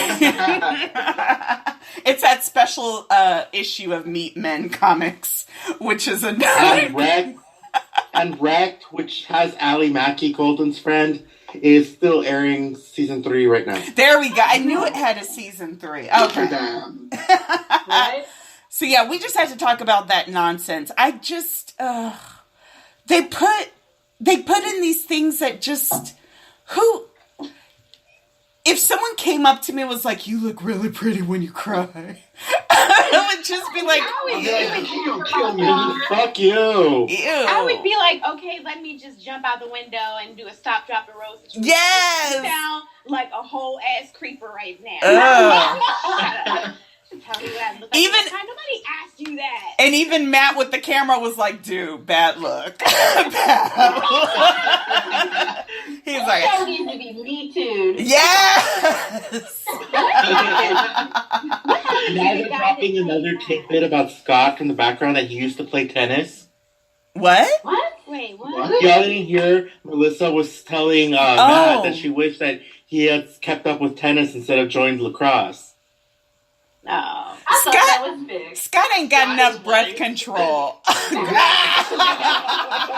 Scott does not have enough breath control for tennis. I refuse. He's playing some golf. You know, have y'all seen? So Andy Samberg has some sort of development deal with HBO where he makes these weird sports documentaries. If you ever get a chance, go on HBO and watch them.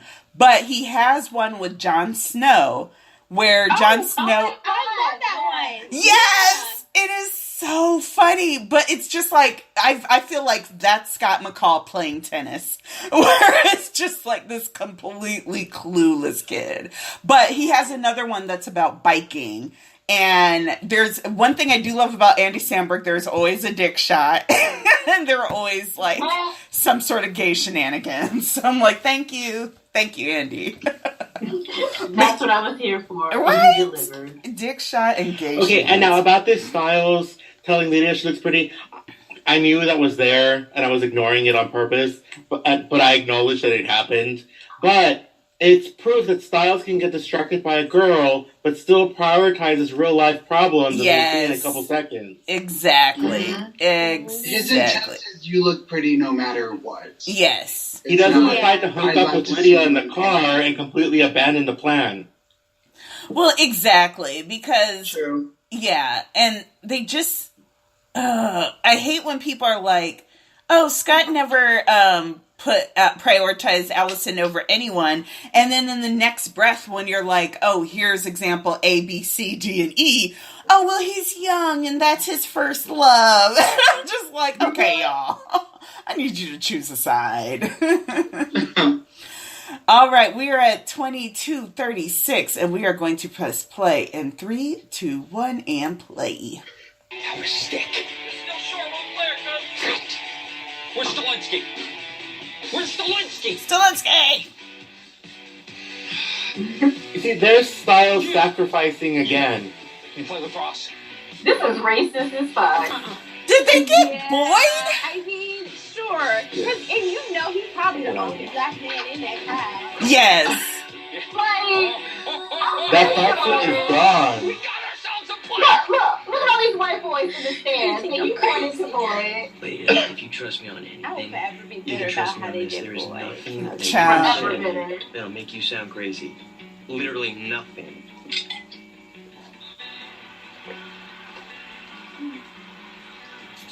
Can you just give me 5 minutes? I know, I'm sorry. But just stay here, continue crying, or not crying, if you want, or whatever works for you. But just stay here and I'll be right back, okay? And then we can talk about anything. His eyelashes are everything in this scene. I am living. Did Lydia have a hanky? Like, for real? She had a hanky. This heifer had driving gloves, burgundy. Styles just took that from old Mountain Ash's coat. Yes. Oh. Hello, Styles. That's too much hair. Yeah, she has a lot of hair. Talk about Erica's hair. She is flawless. Allison's hair, look at that now. Her piece is all messed up. Why is Mama McCall so invested?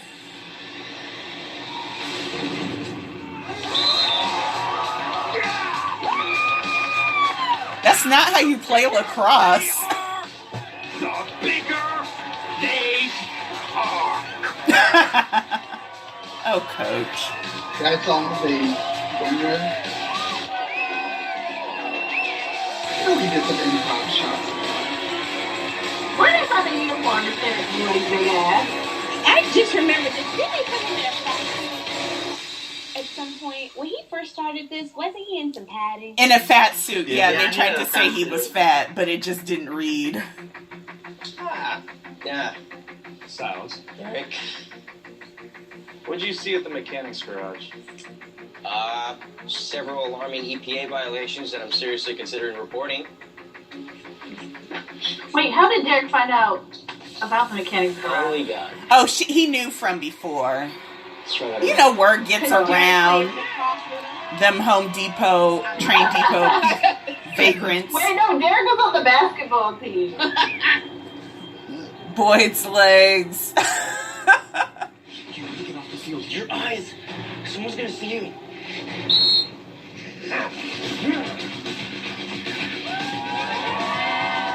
Get him to the ball! Get him to the ball!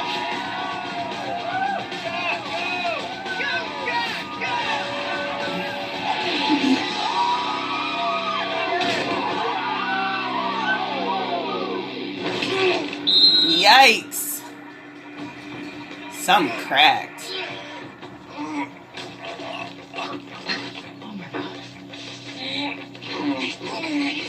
I'm fine, I'm healing. It's okay. Oh. Just let him talk, Mrs. gotta be the house. It's caught your leg. Oh my god, your leg is broken. It's literally not. Yeah. It's okay. It wasn't even at a bad angle. I'm fine. I could have sworn I literally heard bone breaking from where I sat.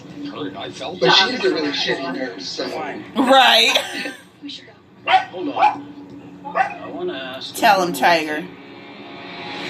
Sorry. The thing was pretty slick looking. Skin was dark, kind of pattern. I think I actually saw scales. Is that enough? Okay, because I have somebody I really need to talk to. He's like, all right, fine. Me. Eyes are yellowish and slitted. Has a lot of teeth. Oh, and it's got a tail too. Where did Jackson go? When did he disappear? Girl. What? Wait, have you seen it? You have this look on your face, it's like you know exactly what I'm talking about. Stars is so good.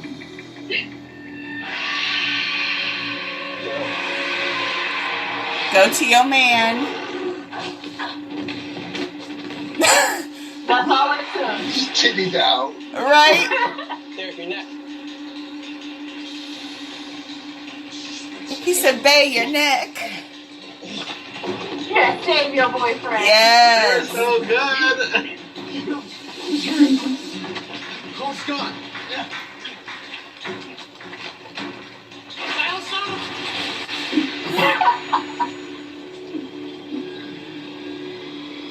Oh. He had to choose between Scott and his bae, and he chose his bae.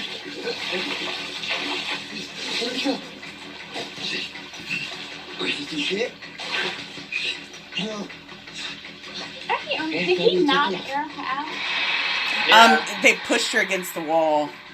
And see, I think she got knocked out. Oh, good, you're back. Dinner's almost ready. How was the game? Why don't you ask the star player? If they don't quit bringing Scott to this house... Ooh, JR is looking good. Did you not see Victoria eyebrows? Oh, wait, is this the part where he like aggressively flirts with the cake? That was the first one, I thought. Maybe.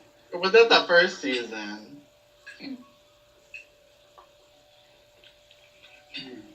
I don't believe for 1 second that these people listen to classical music when they eat. Mm-mm. Why is everyone so quiet?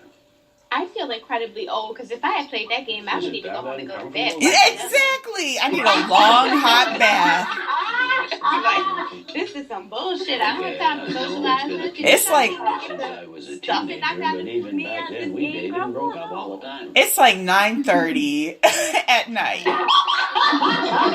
Exactly. And I'd be like, ooh, it's past my bedtime. It's time to and go. I did something tonight. I played a game. Yes. Then why did you break up? Don't me? Don't you mind your business, Gerard? So nobody has any subtlety. I need to see the Victoria Argent sex tape. I don't want to, but I need to. I need to know how that went down.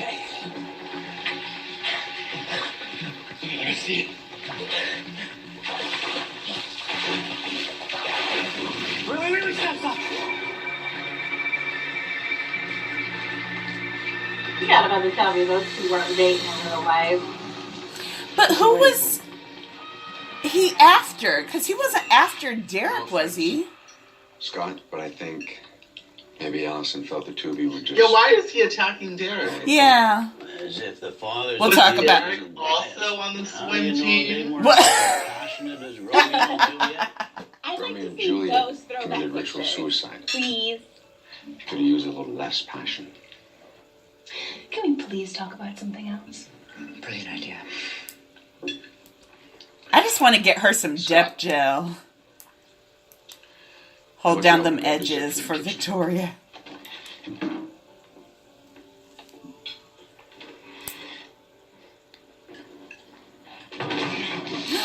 Oh my god. The details of what would happen to you if he found out what we all know. I'm kind of wondering what would happen to you, actually. very good for me. But then I'd have plenty of chances to redeem myself. And that would be good for you. He's like, I'm gonna bone your mama in 6 years. Oh my god, was that a thing? Did that actually happen? I can't remember. Child, yes, and it was just as underwhelming as you think. Oh wait, what happened? Charissa, or no, Malargent. Oh my god, I thought that was sick. No. Did you see that? Unfortunately, it's Y'all real. can is it canon or is it fic? I know. Do you mind if we're excused? There's actually some notes from English we need to go over with Scott. It is 9:30. Okay, everyone that's supposed to be old-fashioned here. The two of you, go. Go get her pregnant, Scott. Do you want a snack? Do you need a condom? Right. I'm cool, Grandpa. Gerard said, what? Great.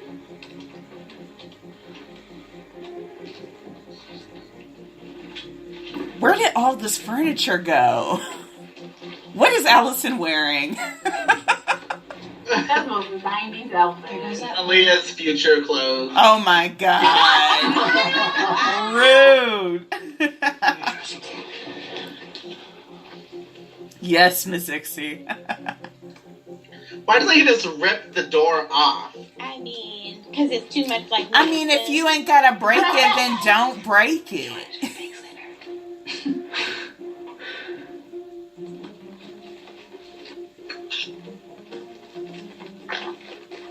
So did anyone ever call Styles to let him know it's not in the office? Child. Salmon, tart, creme fraiche. What is this? Creme fresh. Right? It's a cookbook.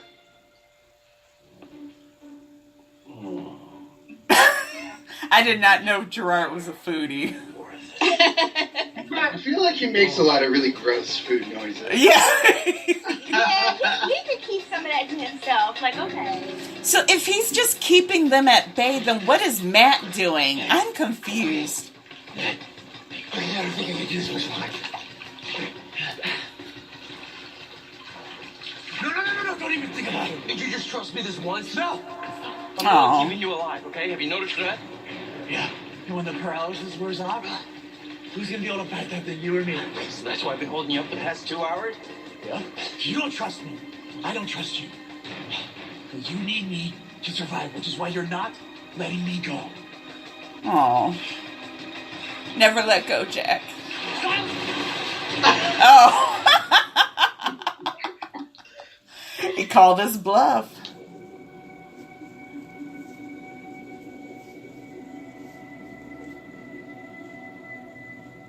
That's a really good pool hair he's got. Right?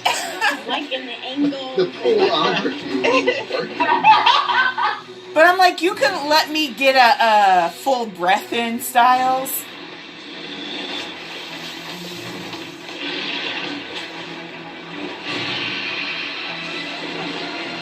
Splash some water, Styles. You know this phone was not this waterproof. Shut it off. I can't talk right now. Oh. He like yelled his name. Get Derek. He like yelled his name. That should tell you that it was important.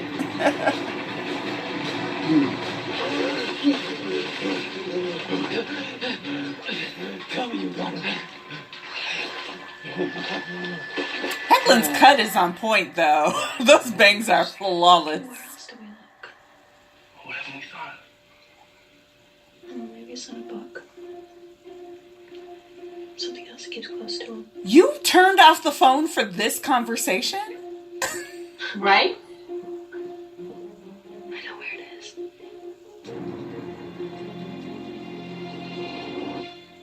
Oh, jeez. Principal Argent, Gerard, Mr. and Mrs. Argent, thank you for dinner. Oh, I just realized that I have to pick up my mom from work. Wait, he said Principal Argent Gerard, Mr. and Mrs. Argent.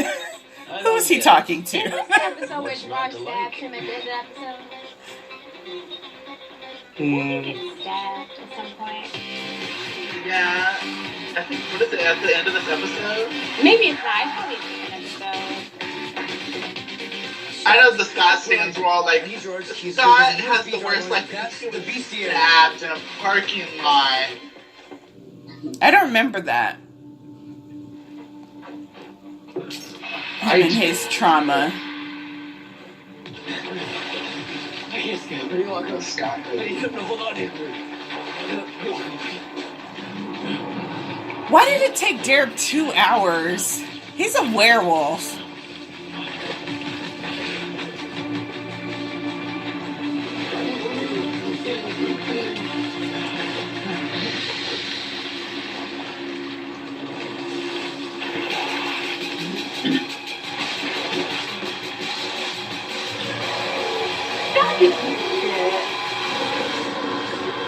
Who's he growling at? What?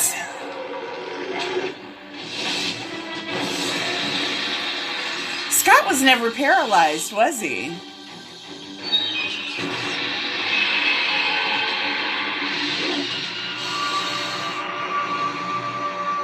Oh, give me my reflection now.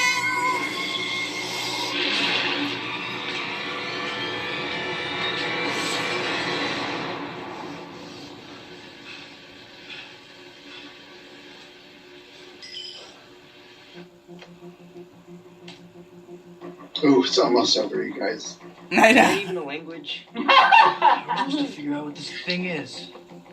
It's called a kenema. You knew the whole time. No, only when it was confused by its own reflection. Doesn't know what it is. What? Or who. Well, what else do you know? Just stories. Rumors. But it's like us? A shapeshifter, yes, but it's not right. Look at Gage's push-up bra. It's not right. That was it. You see that moment? We need to work together on this. Maybe even tell the Argents. You trust them. Nobody trusts anyone. That's the problem. Oh my God. While we're here arguing about who's on what side, there's something scarier, stronger, and faster than any of us, and it's killing people. Oh, God. That's right. You talk loud. When I find it, I'm gonna kill it. He's like, boo, don't go. Please don't go away. But then, like, from later in the me. season, Scott's the one who doesn't want to kill the cannibal. Oh! Exactly. Scott has no place. Yes, stab him, Gerard. Get it out. Already trying to heal, you never know the beta. Besides, we lose this perfect picture. The kind old grandfather embracing his favorite grandson after hearing good news from This is the super gross. That's right. I can play the nice doddering grandpa that likes to cook and tell stories. Imagine that breath in your face. Right! No, he smells like mothballs. He smell like rotten fixidant. Boy. Are you listening? Yes. Perfect. Now, you're gonna do me a favor. Scarard fix. Where are all the Scarard fix? You ain't gonna threaten my mama, old man. I truly believe that it's so much easier when bad things don't have to happen to good people. Don't you agree? Yes. And nobody sees this. There's no cameras in the front of this hospital. Okay, there. You okay? I'm like, Mama, that old man just tried to stab me. What time did Melissa go to work, and why is she getting off 2 hours later? Because Melissa was just at the game.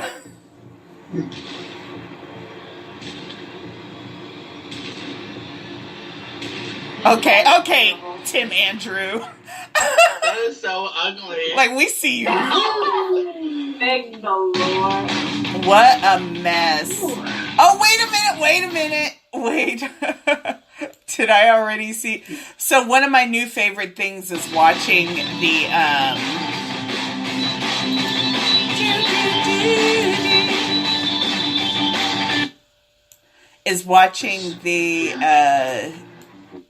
bloopers in the credits. And I think, like, the very first page, unless I just read it wrong, I might have read it wrong. Okay. Timmy Andrew was pretty high up.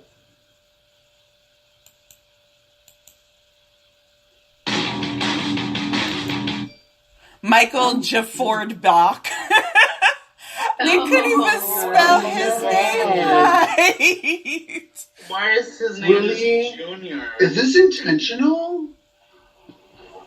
I don't know. I don't think that the last name. Where the heck is Danny's last name? Did Danny ever have a last name? Oh, Mehelani. He does. And it like meant full moon, and Jeff was like, it means something. Oh my god. And it didn't. Well, just like Mrs. Martin instead of Natalie Martin, or now Junior was intentional. Jafford Bach was not intentional. And that's horrible. Let's see. Abby, listen up. Eric Horn, and they spelled his name wrong. Rocky Stevens. Ooh, Atlanta Dogworks.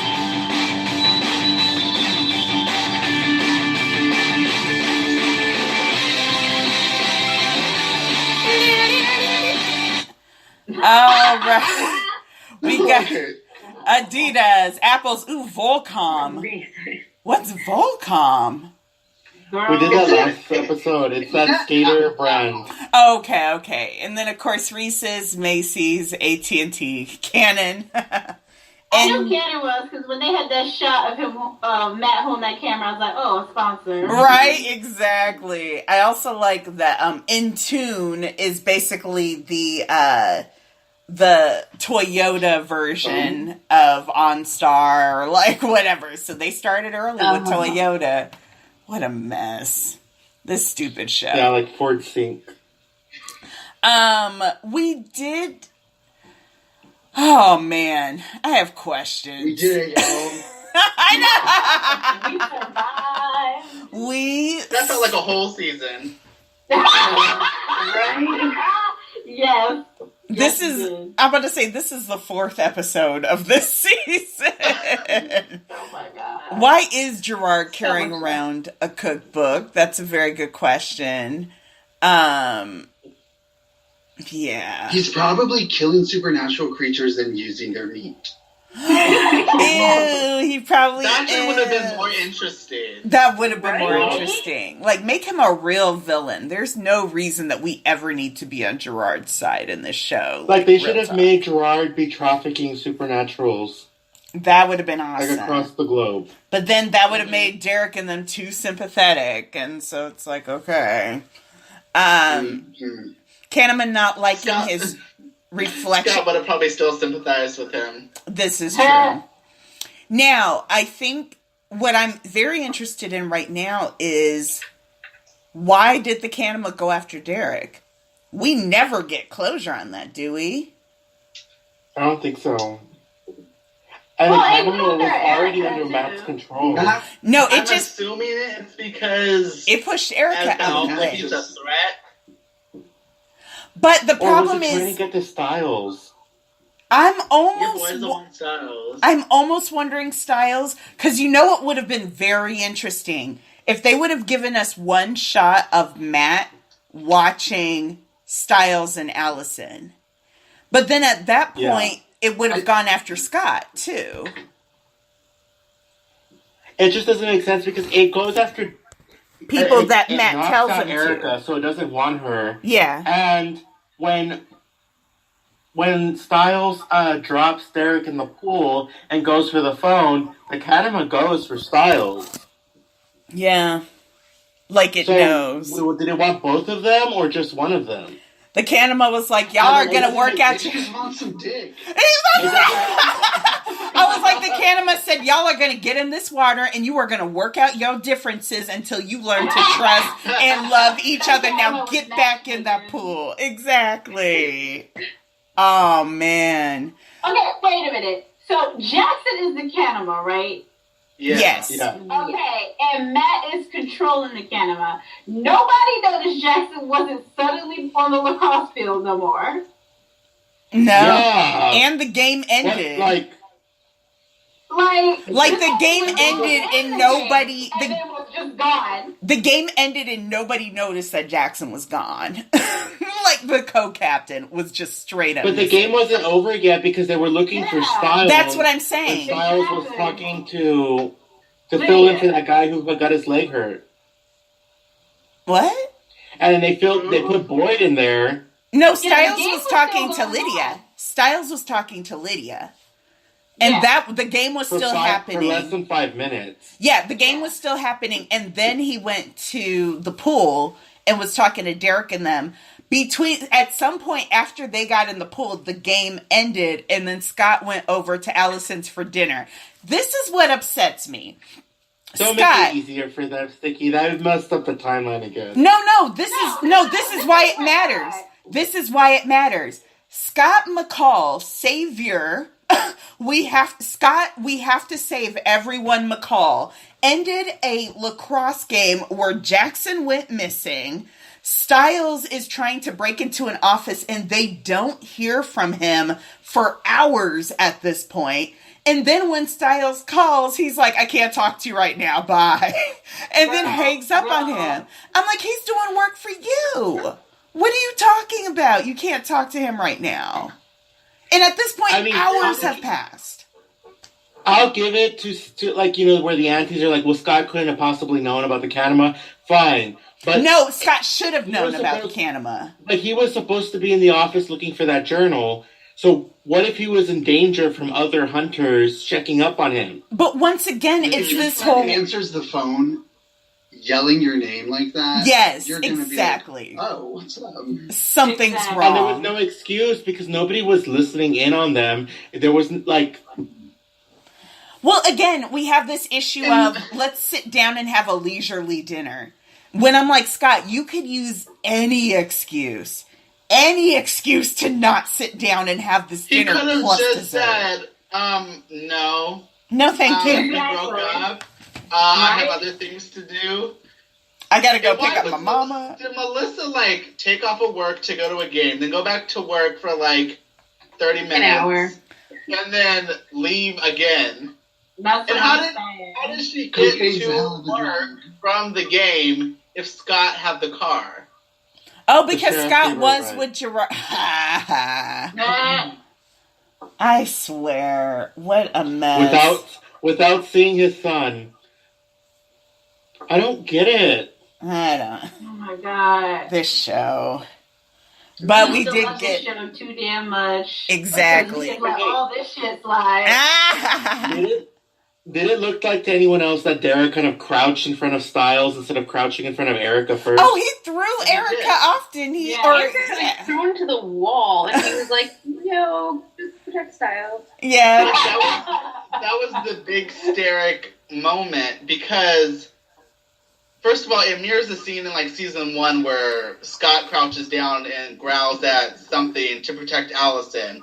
Second of all, because Derek is a werewolf, you're supposed to keep your attention on the threat. Instead, he turns around to push Styles away and disarms himself, so then he gets hit by the Kanema.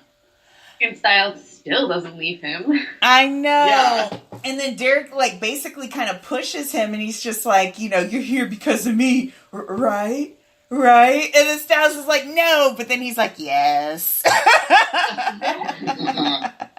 I did like just that look at the end where it's like, none of us trust each other. And we have to start talking to... I'm just like, what is this speech, But this is the problem with Scott. So oblivious. Okay, Derek and the werewolves don't trust the Argents because the Argents kill werewolves for no reason. Exactly. Why would you trust? You shouldn't trust that.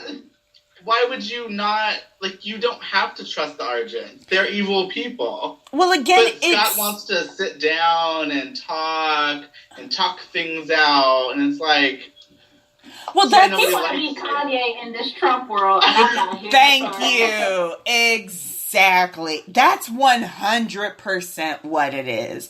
It is this fake argument that Derek is always keeping things. Literally, the second Derek realizes, he turns around, goes back to Stiles and Scott, and says, "Hey, it's a Kanema." Right. Yeah.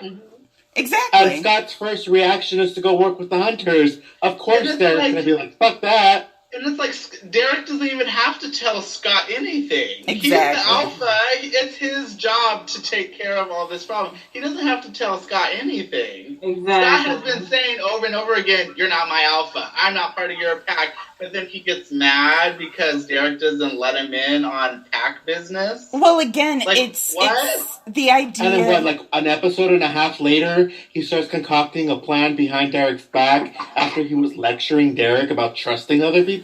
Gerard, and we're not supposed to think that Scott's a hypocrite. Gerard Y'all, stabbed those are my him. favorite fics. The one where, like, everybody's in the pack, but not Scott. Like, are you guys hanging out without me? Right, he all salty on the outside, mad at Styles, everybody hanging out, playing Pictionary. But this is what I don't understand is that when we have the argument, Scott doesn't kill, Scott's not a killer. But we know he put this plan, and they try to blame it. Oh, it was Alan's plan. But it's like, you knew exactly what Dean was trying to do. And so it's nothing but vengeance. There's no reason for you to want to kill this old man because he doesn't have the empathy to feel for Derek. And so obviously Scott doesn't care that this man has burned down their family and killed all these people in his family. He doesn't care. He's still engaged more with the Hunters and with Argent because of Allison. And so we get this plot to kill Gerard, which is exactly what it is.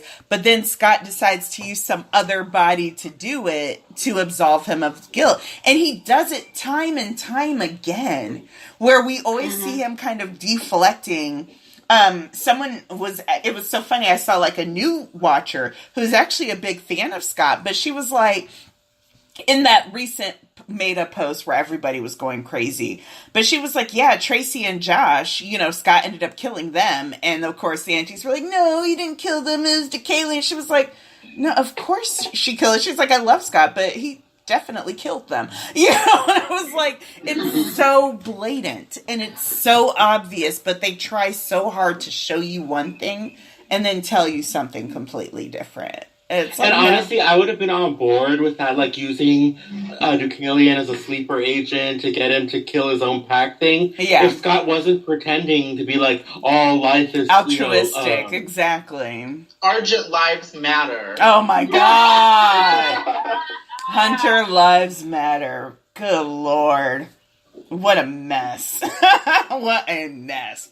Yo, these villains are terrible. The only good one was Kate, and they didn't double down on her, and that just made it worse. She was good in the first season, and then I don't know what the heck she was in season 4. Didn't they make her a werepanther or some mess, and it was just so dumb? A were-jaguar. Oh, Lord. Well, that's the thing about it. That's not even a canine. That's a cat. They tried to make her a likable villain, and it's like she raped a boy and like killed his entire family. Like, there's nothing. I don't need that to be redeemed. I don't need her to be a likable villain. Just have her be terrible. But that was the year that we got Scott as a berserker, and that was the funniest thing I wasn't he like a berserker for like 2 minutes though? Yes, and he was all of 5'7". He was like, stop. Dylan got to be possessed. I want to get possessed too. That's exactly what it was, but he was so tiny. Jeff was like, but you can't emote, so we're going to put a mask over your face. Yes! And he was so tiny. And all the other berserkers were like 6'3". And here comes Scott like, I'm a werewolf berserker. And it's like, this don't even make sense. Oh, what is find that boy an apple box? Like, come on. Exactly. I'm like, you couldn't shoot him from the waist up. I couldn't get a Dutch angle or nothing. They were like, nah, homie. You said, this is what you say you want it. This is what you say you want it. And that's exactly why they came up with that true alpha mess, too. Well, Lord. Heckley got to be a true alpha. I want to be an alpha, too. I want to be a true alpha. Better alpha. I want to be a super alpha. And then they told Hecklin, stop working out because you're too big, and Posy's the alpha now. And he refuses to exercise, and he eats pizza all the time, so you have to lessen your muscle mass. I remember that. I remember what cracked me up the most is when Derek had his conversation with his mom, and then suddenly at every single convention, any question that could not be answered, he was like, yeah, I think he talked to his mom about this. Like, why does Derek like Scott now? You know, they used to hate each other. When did they reconcile? I think Derek talked to his mom and he just really saw Scott's point of view. And I was just like, no. That pissed me off. That pissed me off, the Scott bonding with Derek out of nowhere. Girl, season 4 and Zen crazy pod person Derek and aunties love it. Being like, oh, Derek is the captain of the Scott McCall fan club. And I'm like, why? There's no reason for this. He didn't know he was Talia missing. Hill would have straight up psychically ordered Peter to kill Scott. Yeah. He would not commit the other ways. Oh, it would have been interesting as if, like, instead of Peter, like, harassing Lydia, if, like, Peter harassed Scott. Scott wouldn't have been able to handle it.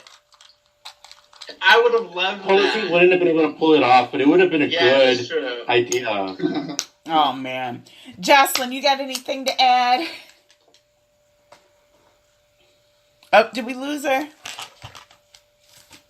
We might have lost her. I think your mic's off. Is your mic off? I just turned it. Can you hear me? Oh, there we go. Okay, I had to turn it off and turn it back on. I don't know. That was a mess. I mean, I just don't know what else to say. Yeah, that's it. I put that. I remember when I put the promo for season 2. I was like, season 2, the good season. Is it though? It is my favorite season. Yeah, I it's not the worst. It's not the worst. We'll say that. So I feel like 6B, season 4 was the worst for a very long time, and I think that 6B came and grabbed that crown. Yeah. And then 6A. The back half is just garbage. Yeah, exactly. Well, like, season 4 was trash for numerous reasons, but mainly because they kept Hecklin and Dylan apart for 20 some odd episodes. Well, no, season 4 was the one that had. They were lying to fans about the fact that Hecklin was leaving. Yes, season 4 was the one that was 12 episodes, and it was extremely rushed. And as all their seasons are. Is that the one where we had this Derek scene? And I know for me, it took me about 20 minutes to realize that they were in the same scene together for a change. I think it's the Berserker episode, maybe. It's near the finale. Yeah, I think they're in the band, they're in the band together. And this yes. is the first time they've been together in ages, and it was holy shit, they're in the same scene together. They had a whole day where Derek and Malia were walking through the forest trying to sniff out Satomi's pack so that Derek could go get with Brayden. And I'm just like, I refuse. There are always people that troll the Steric tag on Instagram, and so I make it a point to troll those people. Because I'm like, stop putting crap in the Steric tag. That's not Steric. But especially when they're Malia posts. And someone had a shirtless Hales post where they did side-by-sides of Derek and Malia. And I was like, disgusting. I was like, how dare you? I hate you so much. Ugh. But, yeah. Gross. I just had to bring that up. Oh, parting thoughts for season 204. Jess, we'll start with you. Parting thoughts? Yes. You know what? I'm going to just live on in fanfic. Because yes. This was rude. Like, this whole time I'm thinking, you know what? This show was great for the first 2 seasons, pretty mediocre for season 3, and season 4 it lost its mind. No, this show was never good. And it lives, but you know what? It lives on as the most amazing fanfic. Yes. I think our fanfic is better than everybody else's, better than, what is it, John Locke and Supernatural and Marvel. Mm-hmm. We have the best fanfic, and there's a reason why we can't tell fanfic. Exactly. So my whole thing is, please, people, keep doing your fan art and your fanfic, and don't come back to this show. Don't let Jeff Davis get residual checks. He should be living in poverty forever. I'm looking at his IMDb page right now, and he ain't got no. Jeff Davis is on the outs. He's doing an ER Plus TV show that was announced. Nobody wants him. It was announced months ago at this point. He was supposed to do the War of the Worlds remix that was female led. Ain't heard nothing about that. Let the Right One In is dead in the water. He couldn't get that sold. And then he's trying to do this podcast for Teen Wolf, which he still doesn't quite understand what that is. So that ain't happening. Yeah, he had no clue what a podcast was. Right. And he's going to try the reboot because he bought that studio. And right now they're renting it out to other MTV productions, but him and Eric Wallace, I think, bought that studio. You know what? So they're going to I'm try. not even going to front. If they reboot Teen Wolf with Jeff Davis, I'm going to watch it. Because I guarantee you this idiot learned his lesson. I bet you he did not. I don't think he learned it. Damn, everybody. I would watch it, but he didn't learn a thing.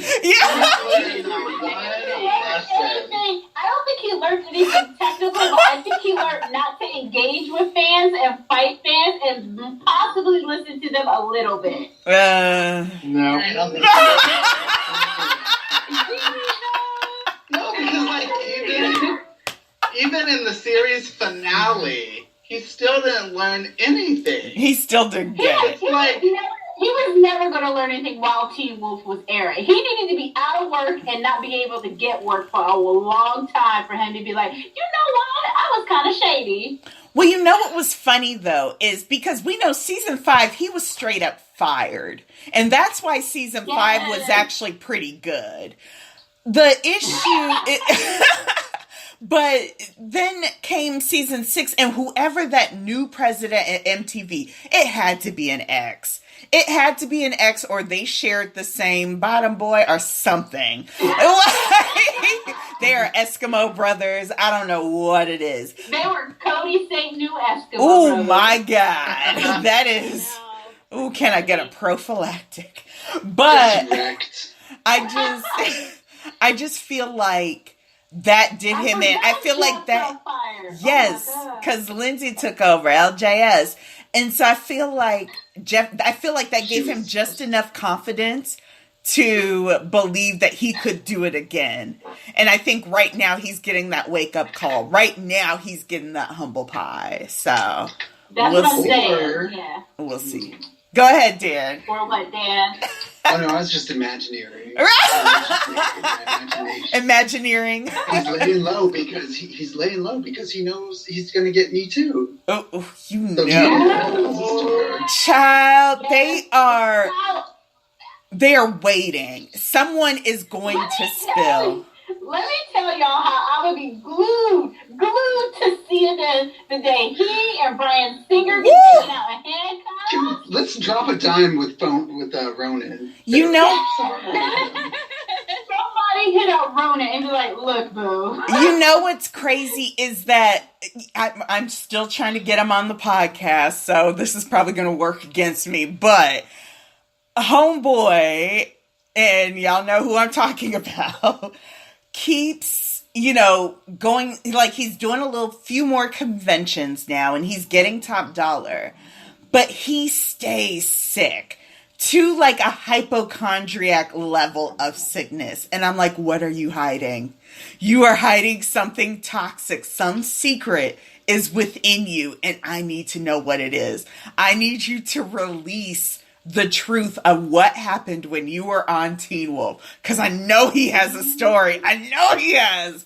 So wait, what are we thinking about? We're thinking what kind of like the Kinema himself. Oh, go ahead. Go ahead, Dan.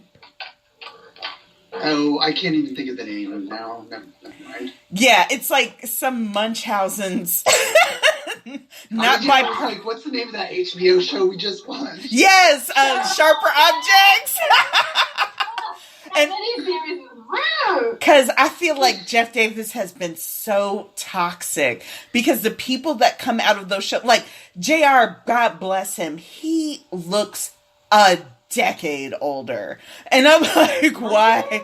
What is going on with your skin? Posey looks worse for wear. Shelley went on there with actual body fat and came out looking like a Haggerty mess. And I'm just like, what is happening on the set? What is happening? Really pretty. You out of all these people. Oh my God. Dylan was untouchable. Dylan can't help it. It's natural. But even Holland. Like, you are not about to vampire on this dick right here.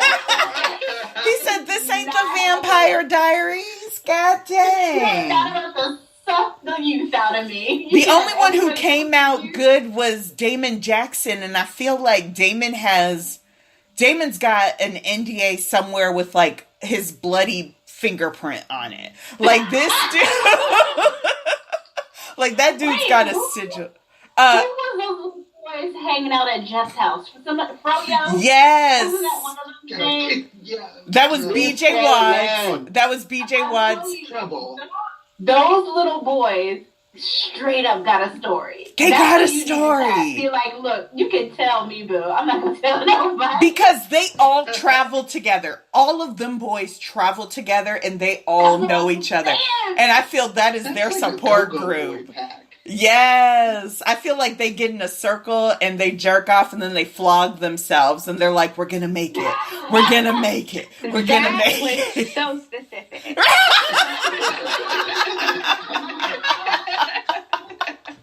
Oh man, I cannot deal. Something. You're just not about to tell me that nothing that happened in Jeff Davis' house ain't on videotape hidden behind a painting in a wall. You know somewhere. it is. Do you remember when Cody St. New was at Jeff's New Year's Eve party? And like, yes, and he made him take the picture. And he was at the bar, like, and he had this, he looked so sad and so just taken advantage of. And then there were all these like older gay men around him, and he was just like, oh. I was like, oh no. I heard that Trouble made his escape though. He made a music video and then he bounced, as far as I know, so I'll have to check up on music video? Yeah. You need to link that Dream, this minute. So Dream Brother with 3 R's. Oh man, I'll have to find it and then I'll try to link it. What a mess. Party thoughts, Philip. We're only on the 4th episode. I know. Oh my god. It was never good. We're gonna have to be good next week, though. Good. Because next week we have a very special guest. Scott showed his true colors over and over and over and over again since the first episode.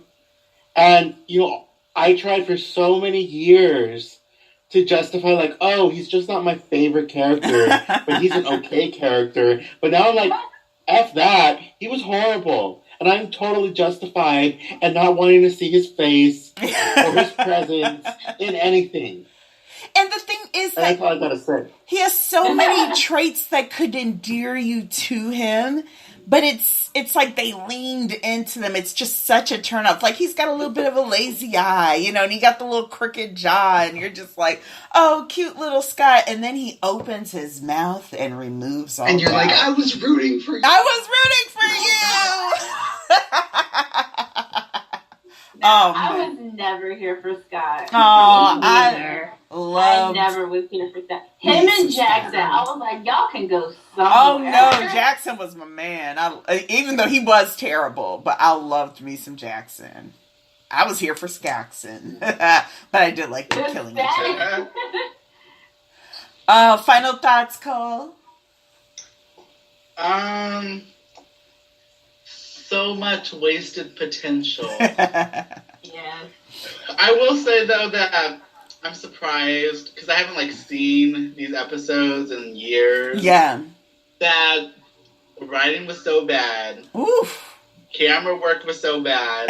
There are so many more plot holes that I did not see.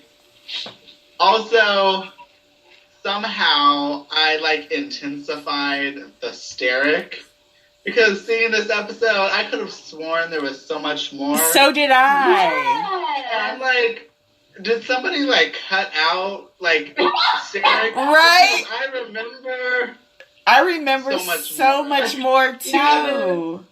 That was fandom hype and fix. That was fandom, yo. That was fandom making it happen. Oh man! Between the lines and fixed it. Woo! Yes, is so much better than anything Jeff has ever created. Yikes! I know he reads fanfiction still. Oh, totally. It's just cries. Just cries. We are still going, and their show is canceled, and he has no work, and our fanfiction is just so good. He's so sad. Oh man, that's good times. Mystic, see this video. I'll talk about that. Final thoughts, Amanda? I gotta say, because I haven't watched this in a really long time, and I only remember the Steric parts of it, I didn't realize how much they cut back and forth during that pool scene to the Scott dinner scene. Yes. I feel like I blocked that out completely, and I remember it being just the pool scene. That's what I remember. But they cut back and forth a lot during that scene. Yeah. Really because choppy. I think that they were getting very, very choppy editing. It was too much chemistry, man. Because that's what I will say is that we did kind of see the first part of them just really sparring and really just developing who they were as Sterics, you know? Mm-hmm. And what's interesting. Oh, go ahead. Oh, I was gonna say what's interesting is, what makes Steric great, first of all, is just the chemistry. Whenever Hecklin and Dylan were on the screen, it was just so much more interesting than everything else that was happening, and it just flowed better. But also, there was so many things that could have been used to do Steric. Yeah. The fact that you had this little human not give a fuck about this big bad alpha and I don't care who you are, you're not going to tell me what to do, I'm going to do what I want, you don't scare me. That was so good. And it could have gone, it did go farther because eventually they developed more together until Jeff was you can't have scenes anymore. But there's just so much lost potential. Yeah. And it's Jeff, you could have had so much work after Teen Wolf if you would have just done Steric and not been an asshole to every single fan. Or even just would have, even if you just give Steric to fandom. But that's kind of the other problem is he's I'm not going to give you Steric, but I also don't want you to have it on your terms either. Because even when it came back for 6B, it was oh, here's your Steric. He was letting it out of the box. And I'm we've been had Steric. We never needed to. And it's just, it's such a weird propriety that he tries to add to it. So it's just a mess. Cole's right about the wasted potential because there's such a call for inclusion and diversity now. And Jeff could have been so ahead of the curve had he listened to fandom. Well, he's very tone deaf. I feel he could have had what Shadowhunters had. Because Shadowhunters focused a lot on the gay pairing, even though they weren't technically the main character. Yeah. But I think they canceled themselves or something. I don't know what they did, their show's over. I don't know what happened with that. I'll actually revamping their whole schedule, and they just canceled a whole bunch of shows for no damn reason. Well, I'll give it to. I also think they were kind of towards the end of what the canon was, and they weren't really interested in seeing whether they could pull off original. Right. Yeah, original story. 5 books. Yeah, they zipped through them really fast. Well, yeah, The Magicians is also going. That's way what I off was from gonna the say. books and doing their own thing. They're doing a good job. Y'all, I started watching The Magicians, and I love it. I haven't started season 3 yet, but it's so I was completely expecting something different. And so we're all watching Magicians? I think so, yay! So we might Did have you to guys do... watch season 3 yet? No, not yet, not I'm yet. not on 3 yet. Oh yeah, I've watched them all. More than once. 3 is probably my favorite out of all. Okay, I can't wait. That was the one I was worried the most about. With season 3? Jocelyn, do you watch The Magicians? No, I haven't. One of my friends loves it, but I haven't watched it. I'm kind of stuck in a rut where I keep watching the same old things. Yes. The most recent new thing I've probably watched was Pose, which I love. Please watch Pose. Yes, I hear Yeah, I Pose never is watched it. fantastic. But Wait, Jocelyn, Is Pose a fictional show? yes. Yeah. 'Cause it's Ryan Kind of. Murphy. That's what I was. That's what I was confused about. I thought it was like a docu-series. I thought it There was was too. one on Okay, good. I thought it was too, and that's what. Really inspired by really close real events. Yeah. But it is It's kind drama. of dramatized, and then Kate Mara's in Fictional. it, and I'm like, you need to suggest Dylan. I just want to see if Dylan would ever go on there. I would love it. It's terrible and fantastic. Yeah.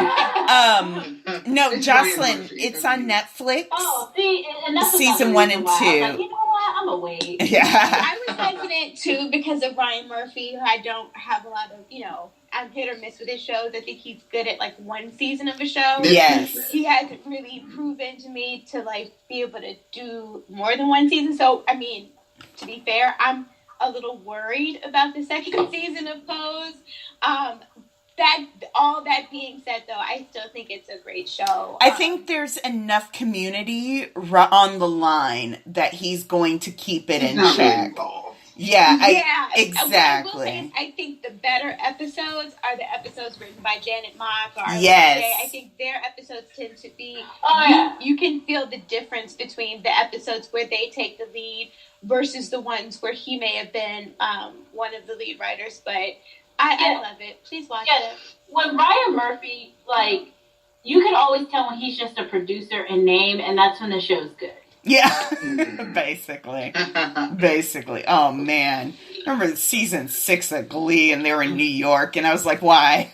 Why is any of this happening? I got through half the first season of Glee, and I was like, this show is trifling, and I'm done. It's one of those shows I can never rewatch it. When I start to watch it again, I'm like, ooh, no, this was not a good idea. At the time, in the moment, it was fantastic. But now it's like, ooh, no, it has lost all its savor. I just remember, though, at one point, Gwyneth Paltrow shows up, and I heard the Glee fandom lost their minds. They was like, what is this bullshit? I was like, see, y'all should have left when I left. Oh, remember Gwyneth was in that movie where it was revealed she could sing. But I'm like, you're the most Starbucks coffee singing person.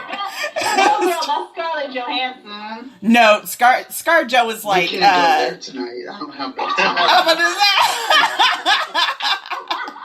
Falling down. All right, I think. Oh, Jocelyn, did we get your final thoughts for the episode? Yeah, I think you started with me, and Okay.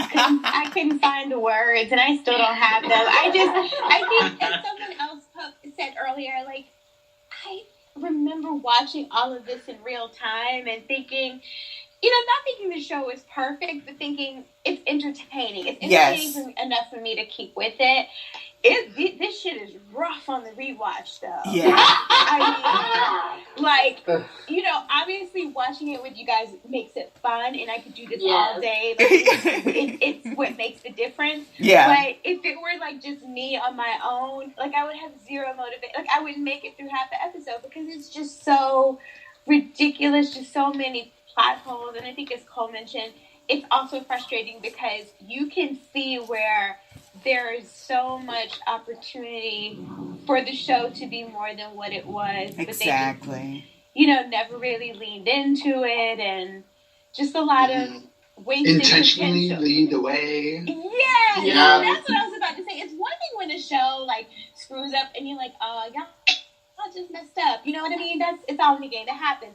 But here you have a situation where the showrunner was just being sort of purposely petty. Yes. and to the show's detriment. And that makes it to the screen. You can see it. I will never forget this interview. It was an interview between Jeff and Christian. And I remember this specifically because at that point I was still on Jeff's side. I was very much pro Jeff. And I was like, oh, Jeff is so funny. He's a genius. And blah, blah, blah. Girl, he used to be a mess. Yes. Child. And let me just say, I found a tweet from years ago, and I was talking about Stydia, and I was like, Stydia is not going to happen. Jeff's not dumb. And I'm like, from the past. Jeff actually is. I'm going to say he showed you. Oh my God, narrator, he is that dumb. Well, that's just exactly the point. Is that so him and Christian were talking about when Jeff lost his first show, and they kind of because that's when I found out that Christian also lost his first show in very much the same way, and he was like, "Well, we're showing them," and I was like, "Yeah, you're showing them, Jeff and Christian. Yeah, you're on top. You're awesome." And then it was like, "Oh no, that was petty," and you just let that petty just drip all over your show, and it shows. You can see they embarrassed themselves. Yeah. But didn't Christian? He left. But then Christian still couldn't get a show up because remember he did that show of Victoria Justice. That was awful. Eye candy. Oh, that MTV show with Victoria Justice where she like eye candy. I don't know, I don't care. Yeah, I just remember Christian. Victoria Justice is the female Taylor Kitsch. She just she cannot get it together. Taylor Kitsch is finally like starting to kind of get it on his own, but Victoria Justice got a long road ahead of her. God bless. Okay, but she had a clothing line at least. Vehicle for her. Yeah. Victoria. Okay, Hail to Stilinski. You're talking about The Magicians, and Jocelyn, this is a bit of a heads up for you if you're going to decide to start watching it. You do have to power through the first half of it. No. It's not for everybody. No. I won't say that. But what I will say is that, because I didn't have to power through the first half of it because I was like, this is leaps and bounds above Teen Wolf. I was like, this is better written. I had to power through because I had some Scott bias, and I was getting a little bit of a Scott feeling from a certain character until I realized, oh shit, this is being handled the right way. We are, and that's what it is. Oh, okay. Yes, because I had, now that's what I had. My whole thing with The Magicians is immediately I was like, oh, he's the Scott. And then I said, oh, but wait, the show knows he's the Scott. And they're actually, like, there are still some ticks where you're like, ooh, dang, Quentin, you should not have gotten away with that. But then it comes back, and there's so much more to... Like 2 episodes later, someone's like, fuck you for doing that. Exactly. Right. But then when it comes back, you're like, oh, they planned this. Oh, they actually have a show Bible? Payoff on They have a script. Even seasons later, you're like, oh, I forgot about that. But yes. they clearly didn't. They tie up how threads. That's like the insult. Like, oh, that's the Scott. Yes. But it was so well done. So yes, I would definitely suggest, like, if you can find a time to binge watch a few episodes, go ahead and binge them. And then you'll get directly into it. Because that was my whole thing. I was like, this is better than Teen Wolf in every single way. I had resisted The Magicians for a long time because I was like, I'm kind of burnt. Like, I think Jeff Davis got me. I can't do it. Yeah, I remember going specifically to Magicians after it must have been around the time I stopped watching Teen Wolf because I was so satisfied with it. Oh, wow. Yes, and I remember you jumping on that train. I This remember is fixing my life. Yeah. I remember, because you had watched season 1, and then I was like, "Has anybody been watching The Magician?" She was like, "Oh my god, I thought it was just me." And I was like, I refuse. And now I'd be at work like, ooh. I'm like, all right, Julia, you need to find some chill, girl. I know you done been through some things. We are going to have, so we are definitely having a Magician's cast. And so I will be in touch and we will figure it out. After I get done watching season 3, maybe. I think we'll do that, which will be by the end of the week. All right. The show only gets better with every rewatch. Oh, I've noticed. cannot wait. Yeah, it's good. True. I love it. Elliot and Margot are just my everythings. I love them. So good. They grow so much. So oh good. my god, I hated them at first, but yeah, their characters grow so much. They I ended up really liking them. Oh, I love it. I love them from the beginning. Oh my god. Okay, we got to stop talking about it. That is it. Next week we are going to have our very, very special guest, and if we will, I'll kind of let you guys know what the date is and see if anyone can make it. But this is the one where we're gonna have to be nice. He is ready and he's very excited. I look forward to listening. I see how you is. But did you get Jeff Davis scheduled? Child. Oh my god. I told you the only thing I want to ask Jeff Davis is, in steps, please tell me, how are you so terrible? And I just want him to go step by step. I want to know his thought process. I just want to ask him, how fucking dare you, man? Yes, exactly. How you had it all. You had it all and you lost it. Oh. I just want to be like, this ain't it, Chief. This ain't it. Man. Homie. I can't deal. Miss Zixie said Jocelyn knows her limits. And so Terrence was supposed to be here tonight, but he got roped into some last minute work stuff. But his web series, the Vampire Resistance Corps, it's VRC series on Instagram and on YouTube. I am going to be hosting a watch of it, and we're going to have a podcast where we interview him about it. So just keep an eye out, or keep an ear out, or an eye out, whatever, for that, for information. And are we watching that together, or are we supposed to watch it first and then do it? I think we're going to watch it together. Because I think the episodes are like 20 minutes or something like that. I'll have to, or no, it might be like 13 minutes. I'm thinking we're going to do like a few at a time. And then just kind of like we did book club, but together. Let's do a rabbit thing. So we'll figure it out. But I'm very excited. Congratulations to him. Big things popping. He has been working on that for a very long time. So I'm so glad he was able to get that off. We have a lot of fun things planned, and I will be releasing more details to follow. And yeah, we're going from there. So, with that, say goodnight, Jess. Good night, everyone. Thanks. Say goodnight, Dan. Good night, everyone. Enjoy your werewolf-free evenings. Oh, my God. Say goodnight, Philip. Good night, everybody. Yay. Say goodnight, Cole. Good night, guys. Say goodnight, Amanda. Good night, everyone. And say goodnight, Jasmine. Good night, everyone. Thank you for having me and Jocelyn. Yes. All right, everybody. Good night. And be sure to click this link that Philip put in the chat of Trevor Dane Dallas. And his @Dream Brother on Instagram, and just get your life. If I've ever heard one.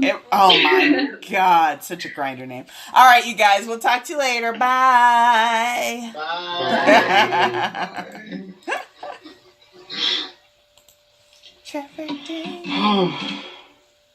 Good luck tomorrow, Philip. Thank you. Bye, everybody. Bye.